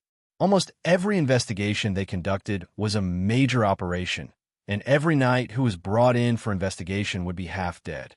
This made their reputation even more terrifying among the many knights. "We've received a report that Fong Xingjian has colluded with the enemy and is suspected of committing treason." The Level 1 investigator by the name of Charlie smiled and said, "Based on our investigations, we've discovered that his origins are unknown. There is no news of him in the official records from 1 year ago." "So," Charlie shrugged, "aren't we just here to investigate?" "Charlie, you're the newest batch of conferred knights in the Great Western region, right?" The Headmaster asked. The Great Western Zhou was the region where Cursed was located. The entire empire was divided into 8 regions, and in every regional selection, 10 people would be chosen from each of the regions. Confer Knights were extremely strong experts who had gone through the second transition after the regional selection and had broken through certain limits. Just like the headmaster, Huang Lin, the first prince, and the others. Experts at this stage were extremely powerful and were far from what ordinary knights could compare to. Even among conferred knights of the same level, the difference in their abilities would be like the difference between heaven and earth. It could be said that this was the level where the difference in abilities was the greatest. The headmaster's words were filled with coldness. You've just become a conferred knight and have even gotten the chance to enter the association.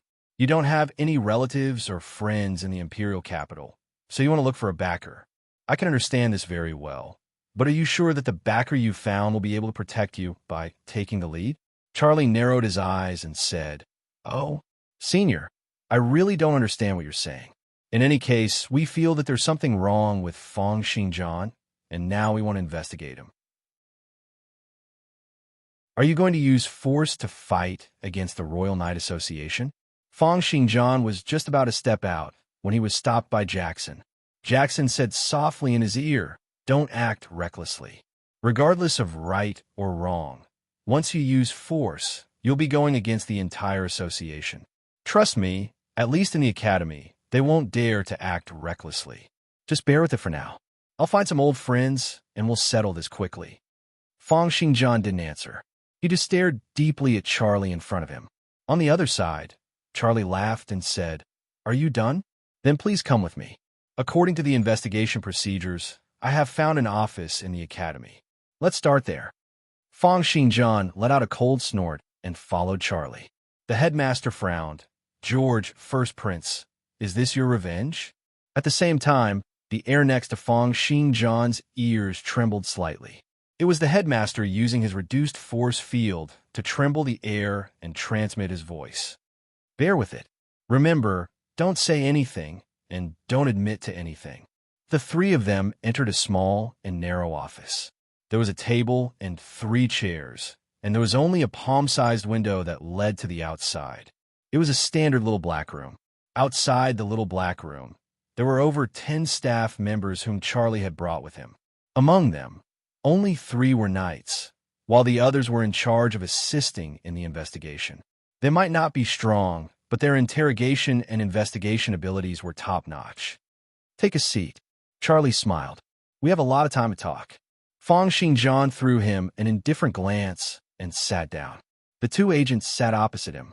Charlie smiled and looked at Fang Xingjian while his assistant took out a pen and paper, preparing to take notes. "All right, let's first talk about who you are. Where are you from, what country, and what race are you from?" Fang Xingjian only closed his eyes and started to meditate on his sword arts.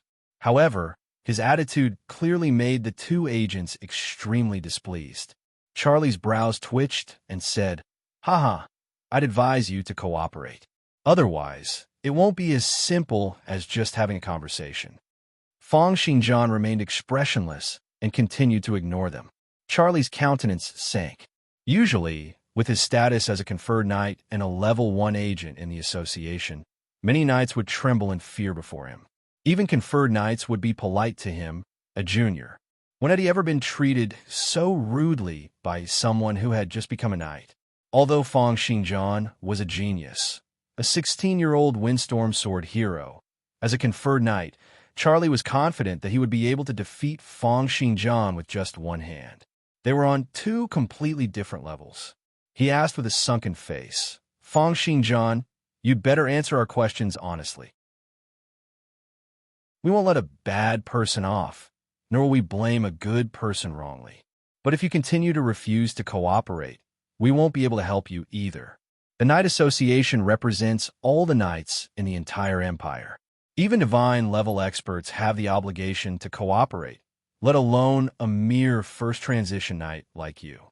Don't think that you can do whatever you want just because you've transitioned into a windstorm sword hero. The Empire follows rules and respects. We'd rather lose 10 geniuses with divine-level potential than have one more divine-level enemy. Do you understand?" Fang Xingjian opened his eyes. Just as Charlie thought that the other party was going to give in, Fong Xingjian coldly spat out 4 words. No comment. Charlie laughed coldly. Fong Xingjian, you might not be aware of some of our rights. In fact, as long as we're willing to, we can detain and investigate a first transition night for 15 days without any conditions. He continued, for example, for today's investigation, we can continue on for 15 days, until the end of the inter-class competition. He said with a threatening expression. Similarly, this time can be at any time. For example, next year's regional selection? In that instant, killing intent surged in Fong Xingjian's eyes. The 2 agents only felt a flash of lightning in the office, as if countless longswords had just been unsheathed. However, how could Charlie be bothered by the hostility of a first transition night? He smiled and said, "Why? Have you thought of something now? If you continue to refuse to cooperate, I can guarantee that although the Empire is big, there will definitely be no place for you." Why? Don't you feel that this sentence sounds familiar? In that instant, the first prince's words flashed past Fong Xingjian's mind. But if you refuse, I can guarantee that although the Empire is big, there will definitely be no place for you. The 2 of them had said the same thing, not changing a single word. At this moment, Fong Xingjian looked at Charlie's complacent smile and understood that Charlie had definitely been sent by the first prince to deal with him, or rather, to threaten him.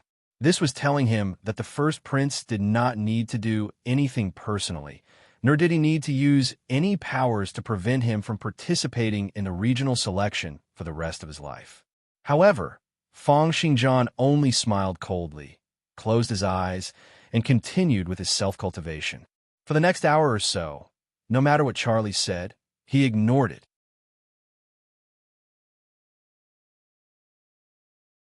Chapter 97. 2 hours passed, and Fong Xingjian still did not say a single word. He did not even move an inch. If not for the fact that his chest was heaving up and down, indicating that he was still breathing, Charlie would have thought that he was already dead. Finally, Charlie grew impatient. He signaled to his assistant with his eyes, and the air around him started to circulate slightly. He had already activated his reduced force field. The assistant walked up and stood behind Fong Xingjian. Just as he slowly moved his hand toward Fong Xingjian's neck, Fong Xingjian opened his eyes. "Did the first prince send you guys here? I understand that you guys want to get into the first prince's good books, but do you think that the entire empire belongs to him? He hasn't ascended to the throne yet, and this is Cursed Royal Academy, not the imperial capital. I understand that you guys want to perform well in front of Master, but is the 9th prince in such a hurry to be cannon fodder in a contest of power between the upper echelons?" Fong Xingjian looked into Charlie's eyes and said slowly, "Don't do something that your entire family will regret." Charlie's eyes narrowed. "Are you threatening me? I'm just giving you a friendly reminder." Fong Xingjian said, "You guys think that the first prince will be able to gain the upper hand against me. But if the person behind me wants to take revenge on you, will you be able to stop him? You don't have to worry about that. You'd better worry about yourself. Don't think that just because you've transitioned into a windstorm sword hero, everyone will be wary of you. The Empire has never lacked 1 or 2 geniuses." Charlie smiled coldly. "Do it." But even after he gave the order, the assistant behind Fong Xingjian did not move. Charlie glared at him and said, "What are you doing?" "Sir." That assistant smiled bitterly. He was not a conferred knight like Charlie. He was just a first transition knight, a level 2 detective. Moreover, he knew that what Fong Xingjian had said was right. No matter what the outcome of this matter was, the fury of those important people was not something a small character like him could withstand. To harm a windstorm sword hero, how could he possibly do such a thing? What's more, he looked at Charlie and cursed in his heart. F***CK, you're the one who's afraid of offending the other side and don't dare to fight. So you want me to fight? Do you think I'm stupid? Charlie looked at him coldly and let out a breath. Very well, Fong Xingjian, you want to compete with me in patience, right? Then let's have a good talk. Then he said to his assistant, "Go and have a rest first."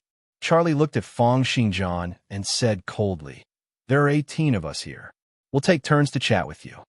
From then on, Charlie cut off all contact with the outside world from Fong Xingjian. He only gave him a glass of water and a bowl of porridge.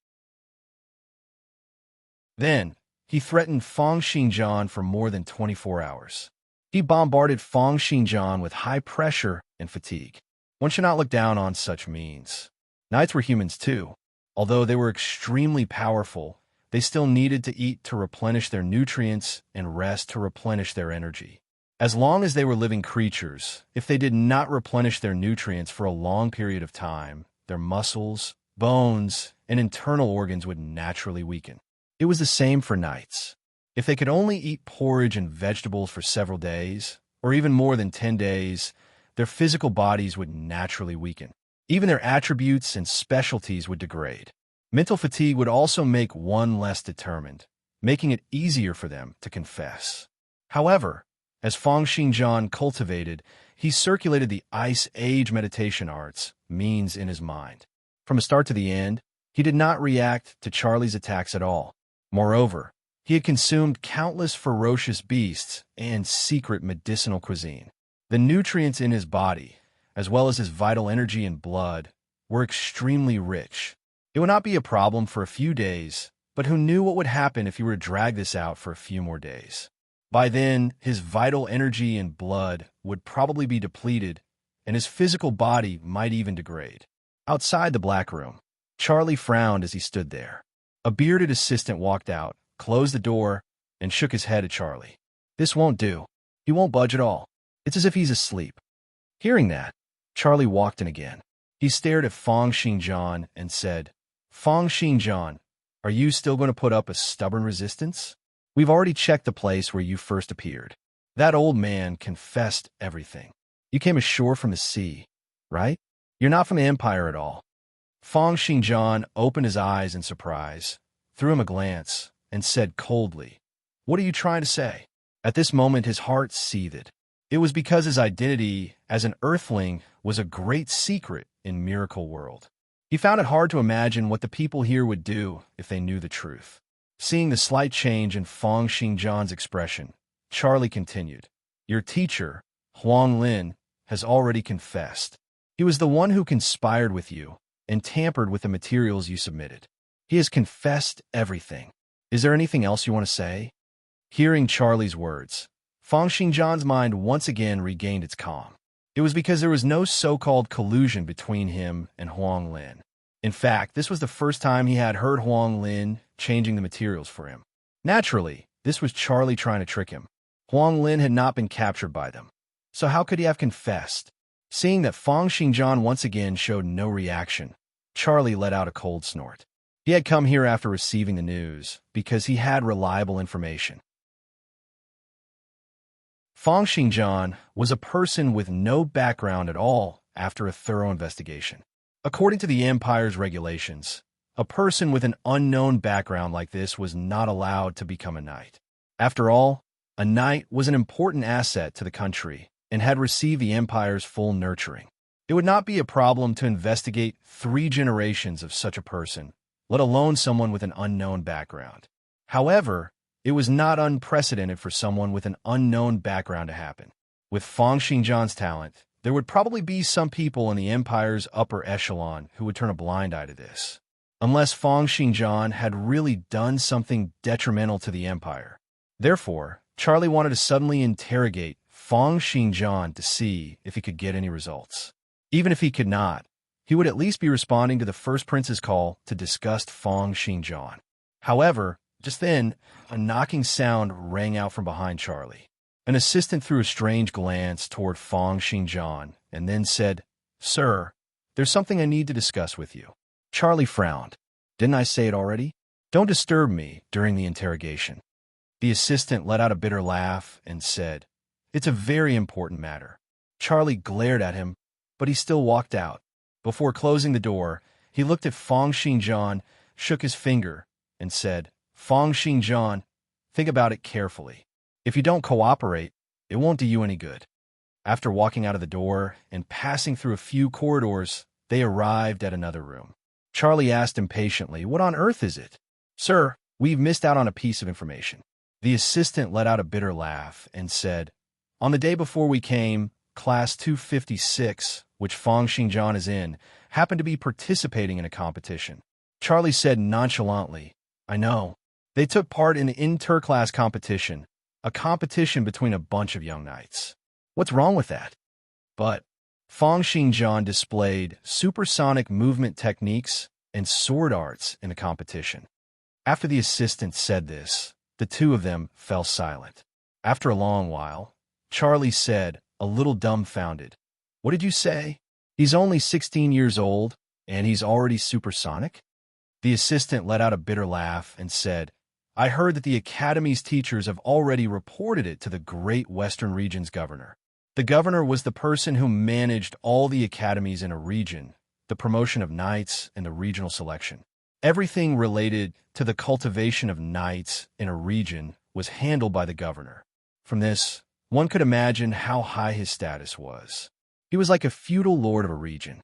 Of course, the most important thing was that Fang Xingjian had surpassed the speed of sound at the age of 16. How outstanding was this? The future of such a person would be limitless, and who knew how many important people would be interested in him. In that instant, Charlie felt as if he had poked a hornet's nest. One should not underestimate the fact that he had surpassed the speed of sound. This was a line. If Fang Xingjian had only transitioned into a windstorm sword hero, then many people would only watch from the sidelines when the first prince made his move. As long as Charlie did not go overboard, they would not say anything. But for him to surpass the speed of sound after transitioning into a windstorm sword hero for just over a month, that was a completely different story. It was enough for many important people to take action against him. Charlie had a very good grasp of what he was doing. Charlie said exasperatedly, "Damn it, why didn't you guys say so earlier?" If he had known that Fang Xingjian had been able to surpass the speed of sound at the age of 16, even if the first prince had expressed his stance, he would not have come here to create trouble. The assistant smiled bitterly and said, "We've only just found out about it, and it just had to happen the day before we arrived." In his heart, he was thinking disdainfully, "You bootlicker, you volunteered to come here in order to suck up to the first prince. Now that you've poked a hornet's nest, you're blaming us?" Charlie grabbed his hair, feeling conflicted. If they were to continue investigating, it would be obvious that they had offended Fang Xingjian, as well as the important people behind Fang Xingjian. Furthermore, not only had Fang Xingjian transitioned into a windstorm sword hero, he had also surpassed the speed of sound at the age of 16. The value of a genius like this was too great.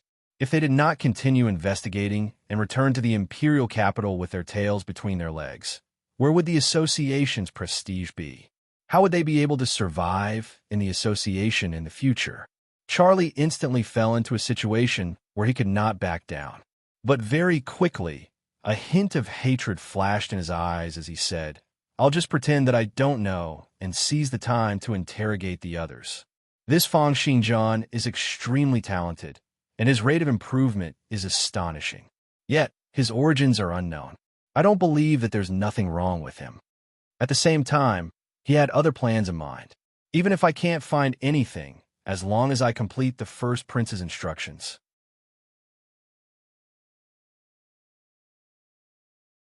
Chapter 98.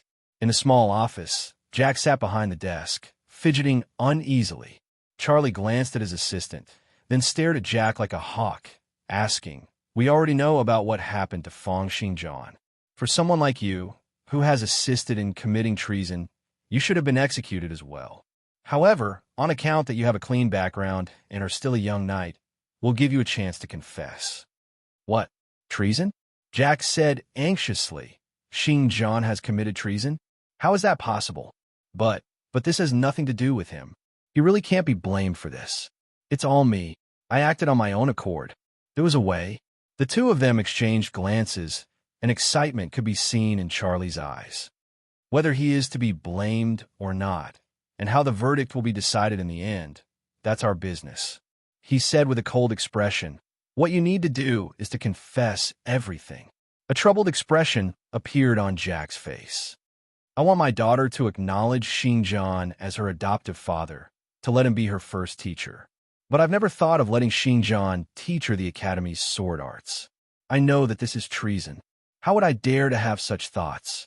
Charlie frowned. Although this was not the clue he had imagined, Secretly imparting the Academy's martial arts was still a serious leak. Therefore, he asked, "When did Fang Xingjian start teaching your daughter martial arts? What did he teach?" "Oh, right. Where's your daughter now?" "He hasn't taught her yet." Jack replied, "He really hasn't." "That's what I was thinking. Didn't you guys find out?" "Oh, right. How did you guys find out? I haven't even told my wife about this." Charlie exchanged a glance with his assistant, then looked at Jack and said coldly, "You want to play?"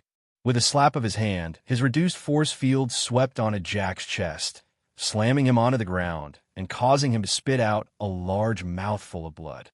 He still had some reservations towards Fang Xingjian, but how could an ordinary knight like Jack be of any concern to him? In the association, he had dealt with countless knights like this. Anthony sat comfortably in the chair, his face full of tranquility and calmness. Before Charlie could ask, Anthony took the initiative to say, "You want to investigate Fang Xingjian, right? I'll tell you. I'll tell you everything. Fang Xingjian is obstinate and self-opinionated. He doesn't care about the big picture and does whatever he wants to do. He has no discipline and should have been expelled from the Knights a long time ago." "I agree with your investigation." Charlie frowned. What headstrong, self-opinionated, disorganized, and undisciplined? Even if it was true, it was just a fart. He reminded, "Get to the point." "Yes, yes." Anthony's face was serious, but he casually said, "He has serious violent tendencies and has beaten his classmates for a long time. Especially me and Jack. We get beaten up by him every day. He scolds and scolds us as he beats us up. Ask everyone in class 256 who hasn't been beaten up by him. Tell me, how can such a hot-tempered fellow continue to be a knight?" Charlie said impatiently, "We know all of this. Do you have any other information?" He tried to tempt him. "I want information that others don't know about." "Don't worry. If you can provide us with effective clues, the association will definitely not mistreat you." Anthony nodded and said in an even more unconstrained manner, "I feel that this Fang Xingjian is very likely to like men." Charlie and his assistants' faces tensed up. Anthony continued, "When he's giving us pointers on swordsmanship, he loves to touch our bodies. Don't you think it's weird? There were a few times when I was touched to the point of feeling embarrassed." Charlie laughed angrily. "That's your information?" "That's right." Anthony also laughed. "To say that a knight likes men is a complete disgrace to the Empire. I strongly support you guys in expelling Fang Xingjian."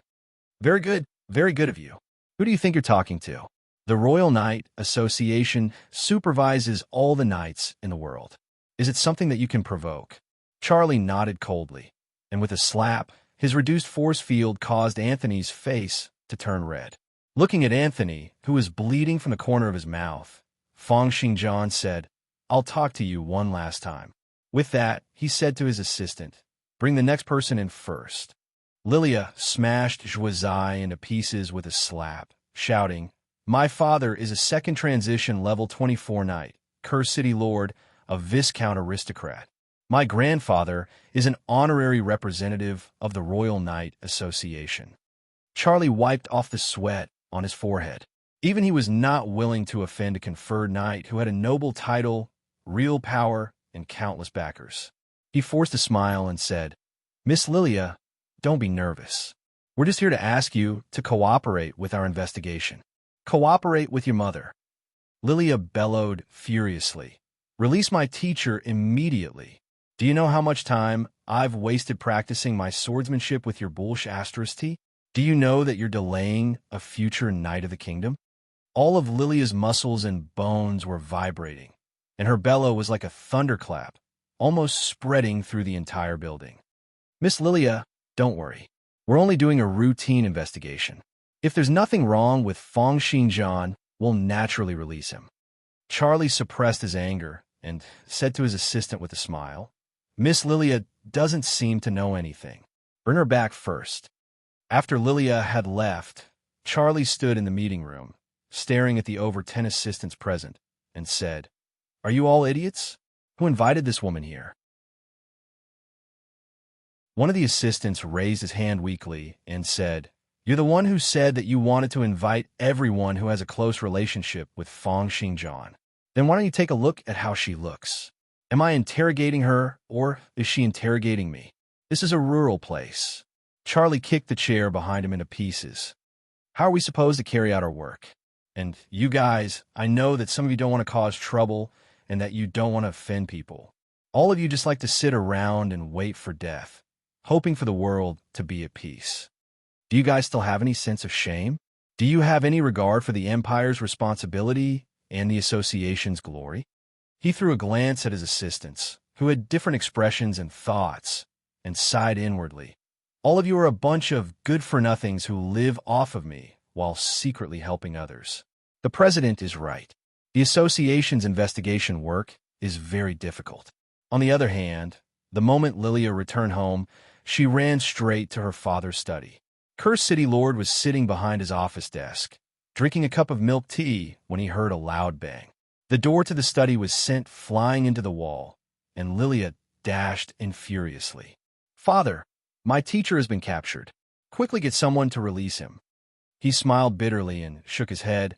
"Lily, your temper is really... Quickly get someone to release my teacher.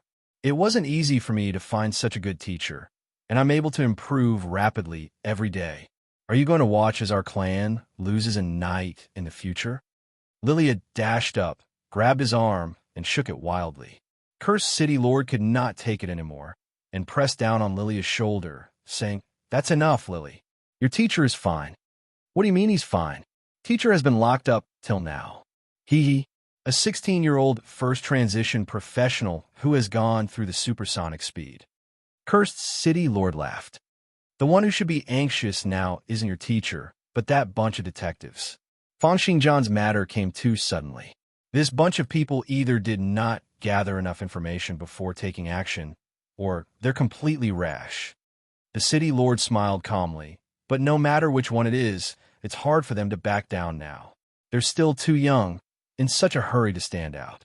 They're not mature enough.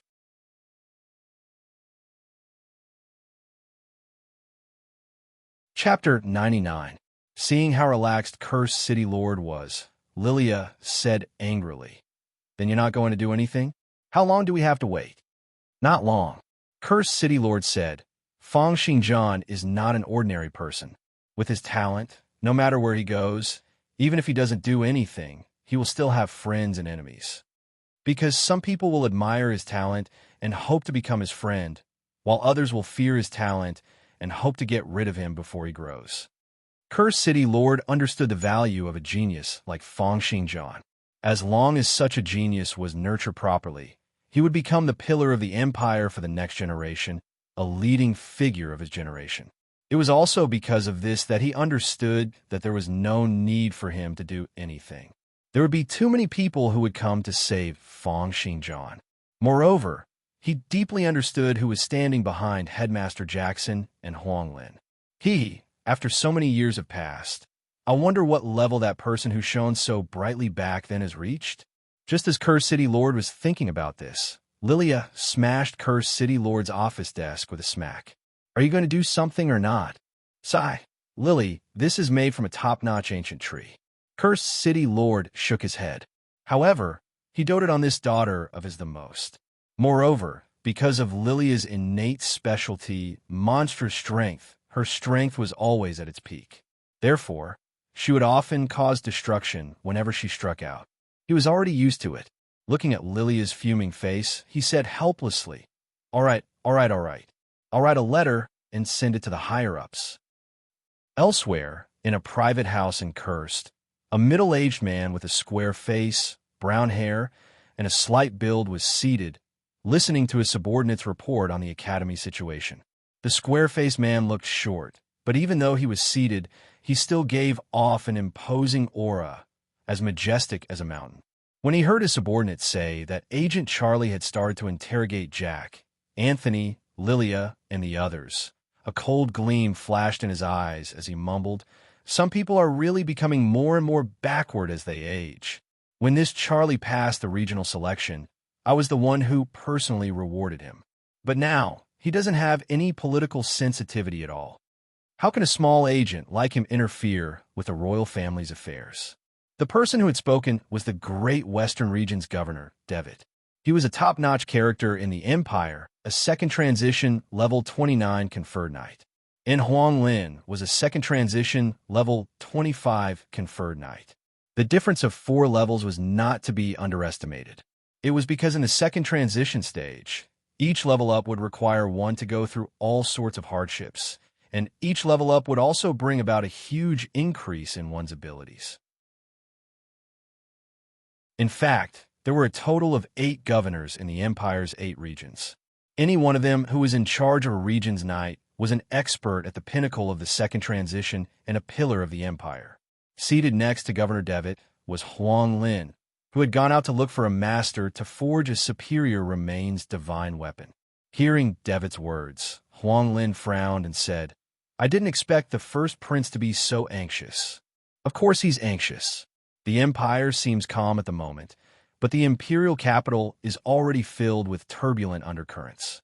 He urgently needs new power and capital, but unfortunately, he's too anxious. Devitt sighed and said, "Things that are too rigid are easy to break." The first prince has always been domineering and self-centered. If this were to go on, it wouldn't be a blessing for the Empire. That's something for important characters like you to consider. Huang Lin asked, "I just want to know when I can pull my disciple out." Devitt smiled and said, "Don't be anxious. It's impossible for anything to happen to your disciple. It's still early. I'll take this opportunity to see if there are any more clowns who are going to jump out." "You've already sharpened your blade," Huang Lin said. Devitt shook his head. "You guys are still looking at the problem too one-sidedly. In my eyes, all knights are potential talents and are the Empire's treasures. However, it's impossible for there to be no conflicts between people forever. Therefore, as long as the conflicts are controlled to a certain extent, I won't kill them. However, I can't tolerate some fools taking up important positions even after they've been promoted, no matter how strong they are. I won't get rid of people who can't even see the value of Fang Xingjian. However, they're clearly more suited for battle and not for leadership. If such people were to become leaders, it would only cause chaos in the Empire. Therefore, I'll pick them out and send them to the front lines as instructors." Saying this, Devitt's face broke into an unfathomable smile. "Moreover, for your disciple to be able to walk out unscathed after the association's investigation, and for me to help him forge a superior divine weapon. By then, there will probably be no one in Cursed who will be able to stop him. However, the association's investigation this time around will be able to temper his character."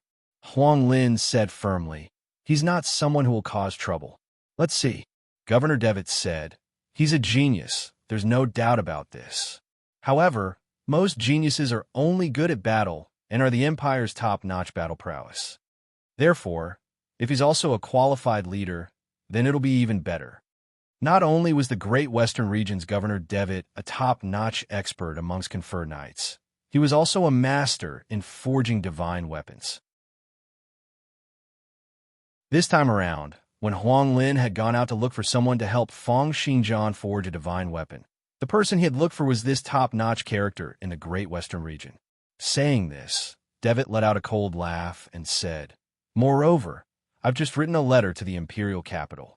After all, it's better to let the association settle their own internal affairs." Many more days passed by. Charlie sent people to interrogate Fang Xingjian almost every day and night. He only gave him 2 cups of water and 2 bowls of porridge each day, hoping that the continuous pressure would make him submit.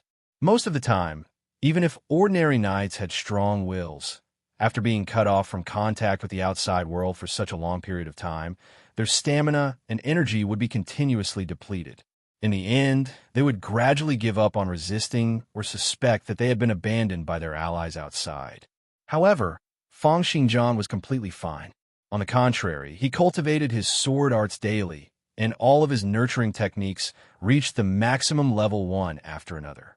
That blurry specialization also became increasingly clearer, and he could now barely make out the first word. It was the word none. He seemed to be sitting on a fishing platform. Charlie and the others did not have any concrete evidence, and from the way they had been acting during this period of time, he had already concluded that Charlie and the others would not be able to do anything to him. Compared to Fong Xinjian's calmness, Charlie was like a cat on a hot tin roof. An assistant reported, Cursed City Lord has submitted a letter to the regional chief, saying that we've framed official knights and harmed the citizens of Cursed, even causing all the aristocrats in Cursed to be in a state of panic. If the governor was said to be the person in charge of all the knights in a region, then the regional chief would be the person in charge of the region's government, managing all the citizens. He would be the second person in charge of the entire region, but he would only be slightly inferior to the governor.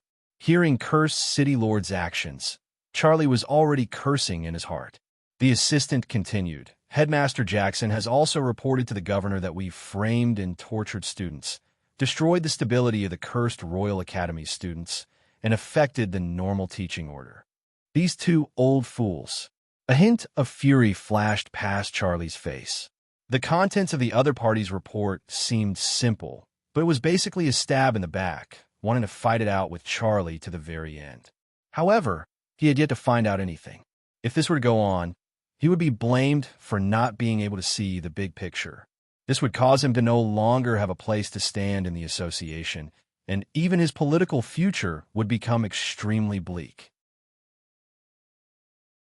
Before he had come, he had only known that the other party was a rare windstorm sword hero, but he was just a commoner, with no power backing him up. And Fong Xinjian had the first prince's guidance. Who would have thought that after coming here, he would realize that this was a huge problem? Thinking of this, Charlie's face revealed a hint of viciousness. Bring Fong Xinjian up immediately. This time around, I'll do it myself. Do it? Charlie said coldly. It's the last day. It'll be good if we can get something out of him today. If not, we'll just call it a day. With that, he closed his eyes, feeling a little fatigued. The protectionism in various parts of the empire is too strong. It's too difficult for the association to carry out its work.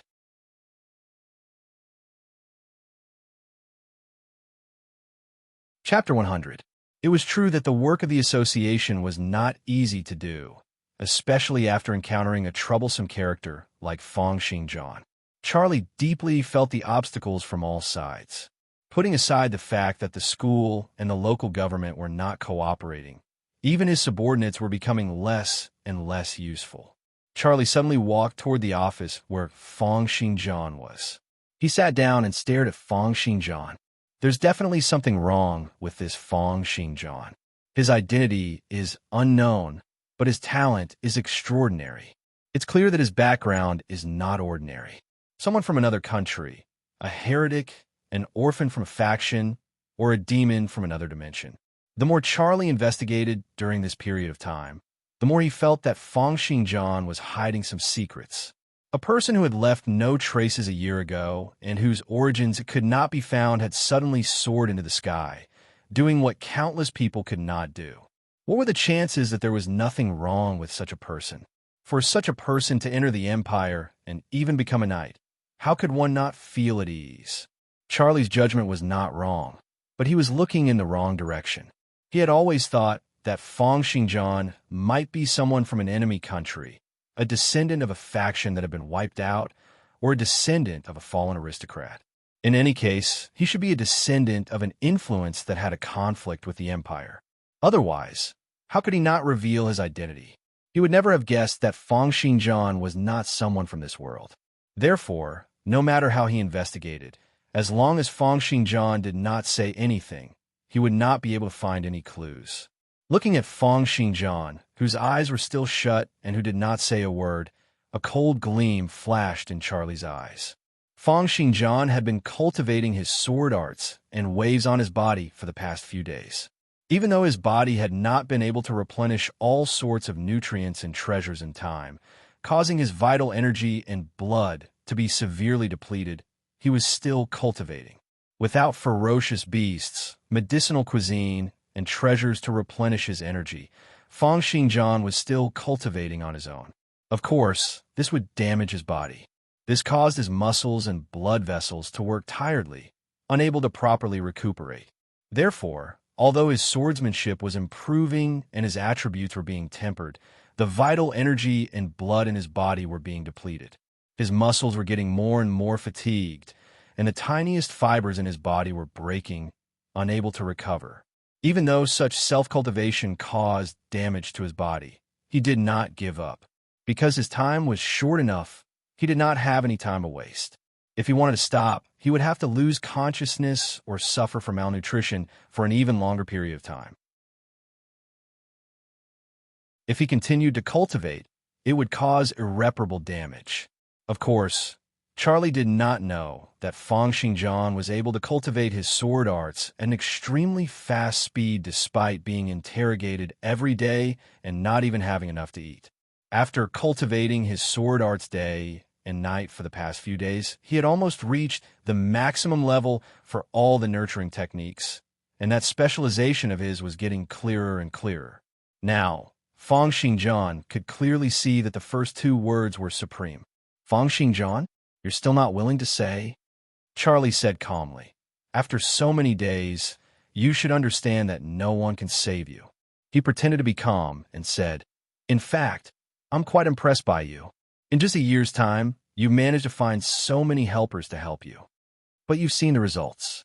They've been very active these past few days, but it's useless.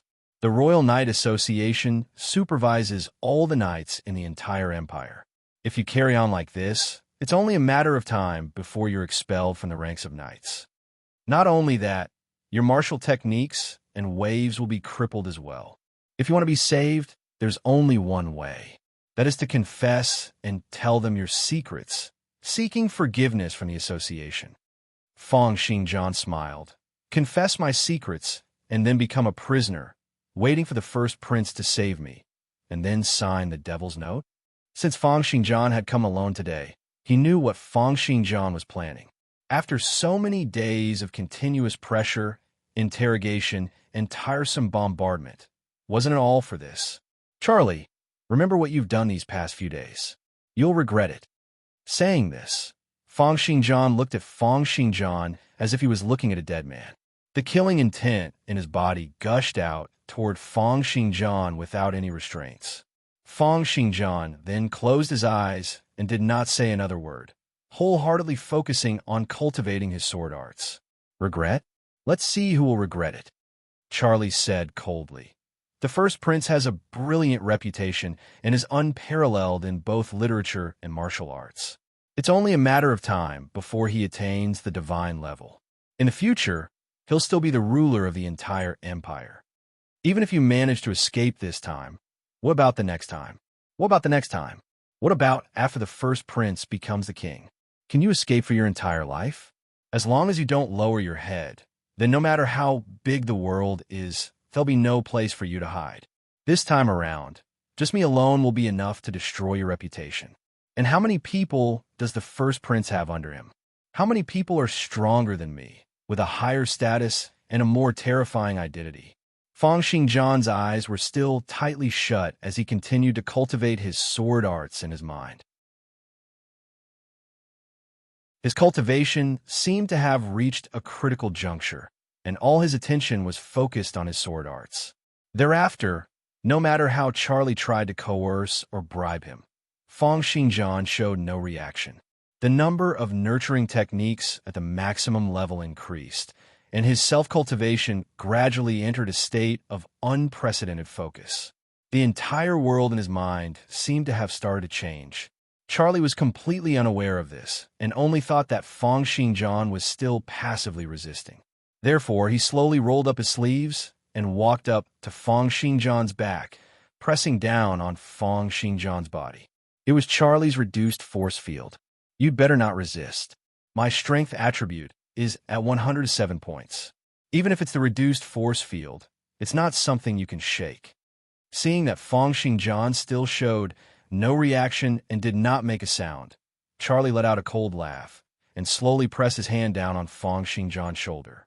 Feng Xingjian ignored him, or perhaps he had completely lost all sense of the outside world. He continued to cultivate his sword arts in his mind. There was only one more set of his nurturing techniques before he reached the maximum level. The two words behind his speciality were getting clearer and clearer, and the third word had already become the word sword. An unprecedented feeling forced Fang Xingjian to pursue it unceasingly, causing him to devote all his attention to his self-cultivation. Charlie's hand was like iron as he gradually increased the strength on Fang Xingjian's shoulder. A cruel expression appeared on his face. "We have a lot of time. You can take your time to think." If not for the fact that Fang Xingjian had broken through the speed of sound being too shocking, he would have long since given Fang Xingjian a lesson. However, he had been forced into a corner. Regardless of whether he succeeded or failed, this would be his last interrogation. Although Fang Xingjian had broken through the sound barrier, that only meant that he had great talent. Breaking through the sound barrier might allow him to move about freely in the first transition, but to a conferred knight, there was still a huge difference. Just as Charlie was slowly squeezing Fang Xingjian's shoulder, the sword technique practice in Fang Xingjian's mind grew increasingly faster. Creak, creak, creak. His shoulder let out creaking sounds, as if it would break at the very next moment. The proficiency of the last set of nurturing techniques was increasing, and it was about to reach the maximum level. Finally, a loud boom rang out in Fang Xingjian's mind. The last set of nurturing techniques had reached the maximum level, and the new speciality appeared. Fang Xingjian only felt as if a myriad of swords had appeared in his mind, as if something was changing and taking form. All the sword techniques gathered together and then exploded fiercely. The next moment, he suddenly fainted. Seeing Fang Xingjian's head tilt, Charlie's heart skipped a beat, and he immediately let go. "Hey, Fang Xingjian, what's wrong?" Seeing that there was no reaction, Charlie frowned and said, "Don't think that you'll be fine just because you've fainted." He checked Fang Xingjian's breathing and heartbeat. Everything was normal. However, no matter how he pushed or pulled Fang Xingjian up, even if he poured water on Fang Xingjian's face, Fang Xingjian seemed to have fallen asleep. Charlie started to panic. Could it be that this Fang Xingjian has reached his limit? He doesn't seem so weak. He tried to move Fang Xingjian onto the ground and then observed him. He realized that Fang Xingjian still had no reaction, as if he had really fallen asleep. What's going on? Just as he was feeling troubled, the door was kicked open with a bang. Charlie had wanted to scold someone, but when he saw who it was, he immediately shut his mouth. His originally pale face turned even paler. Huang Lin was the first to rush in. Seeing that Fang Xingjian had fallen to the ground, he immediately pounced over to check on the situation. Governor Devitt also walked in. When he saw that Fang Xingjian had fainted on the ground, he frowned. The person who had come in with Devitt was an elderly man dressed in black robes. His attire was almost identical to Charlie's, but there was an additional layer of gold lining, making him appear even more distinguished. "Sir, why are you here as well?" Charlie said, stuttering a little. That old man glared at him fiercely. "Have you forgotten the association's rules? We'll forever remain neutral, and we won't take part in any internal conflicts within the Empire."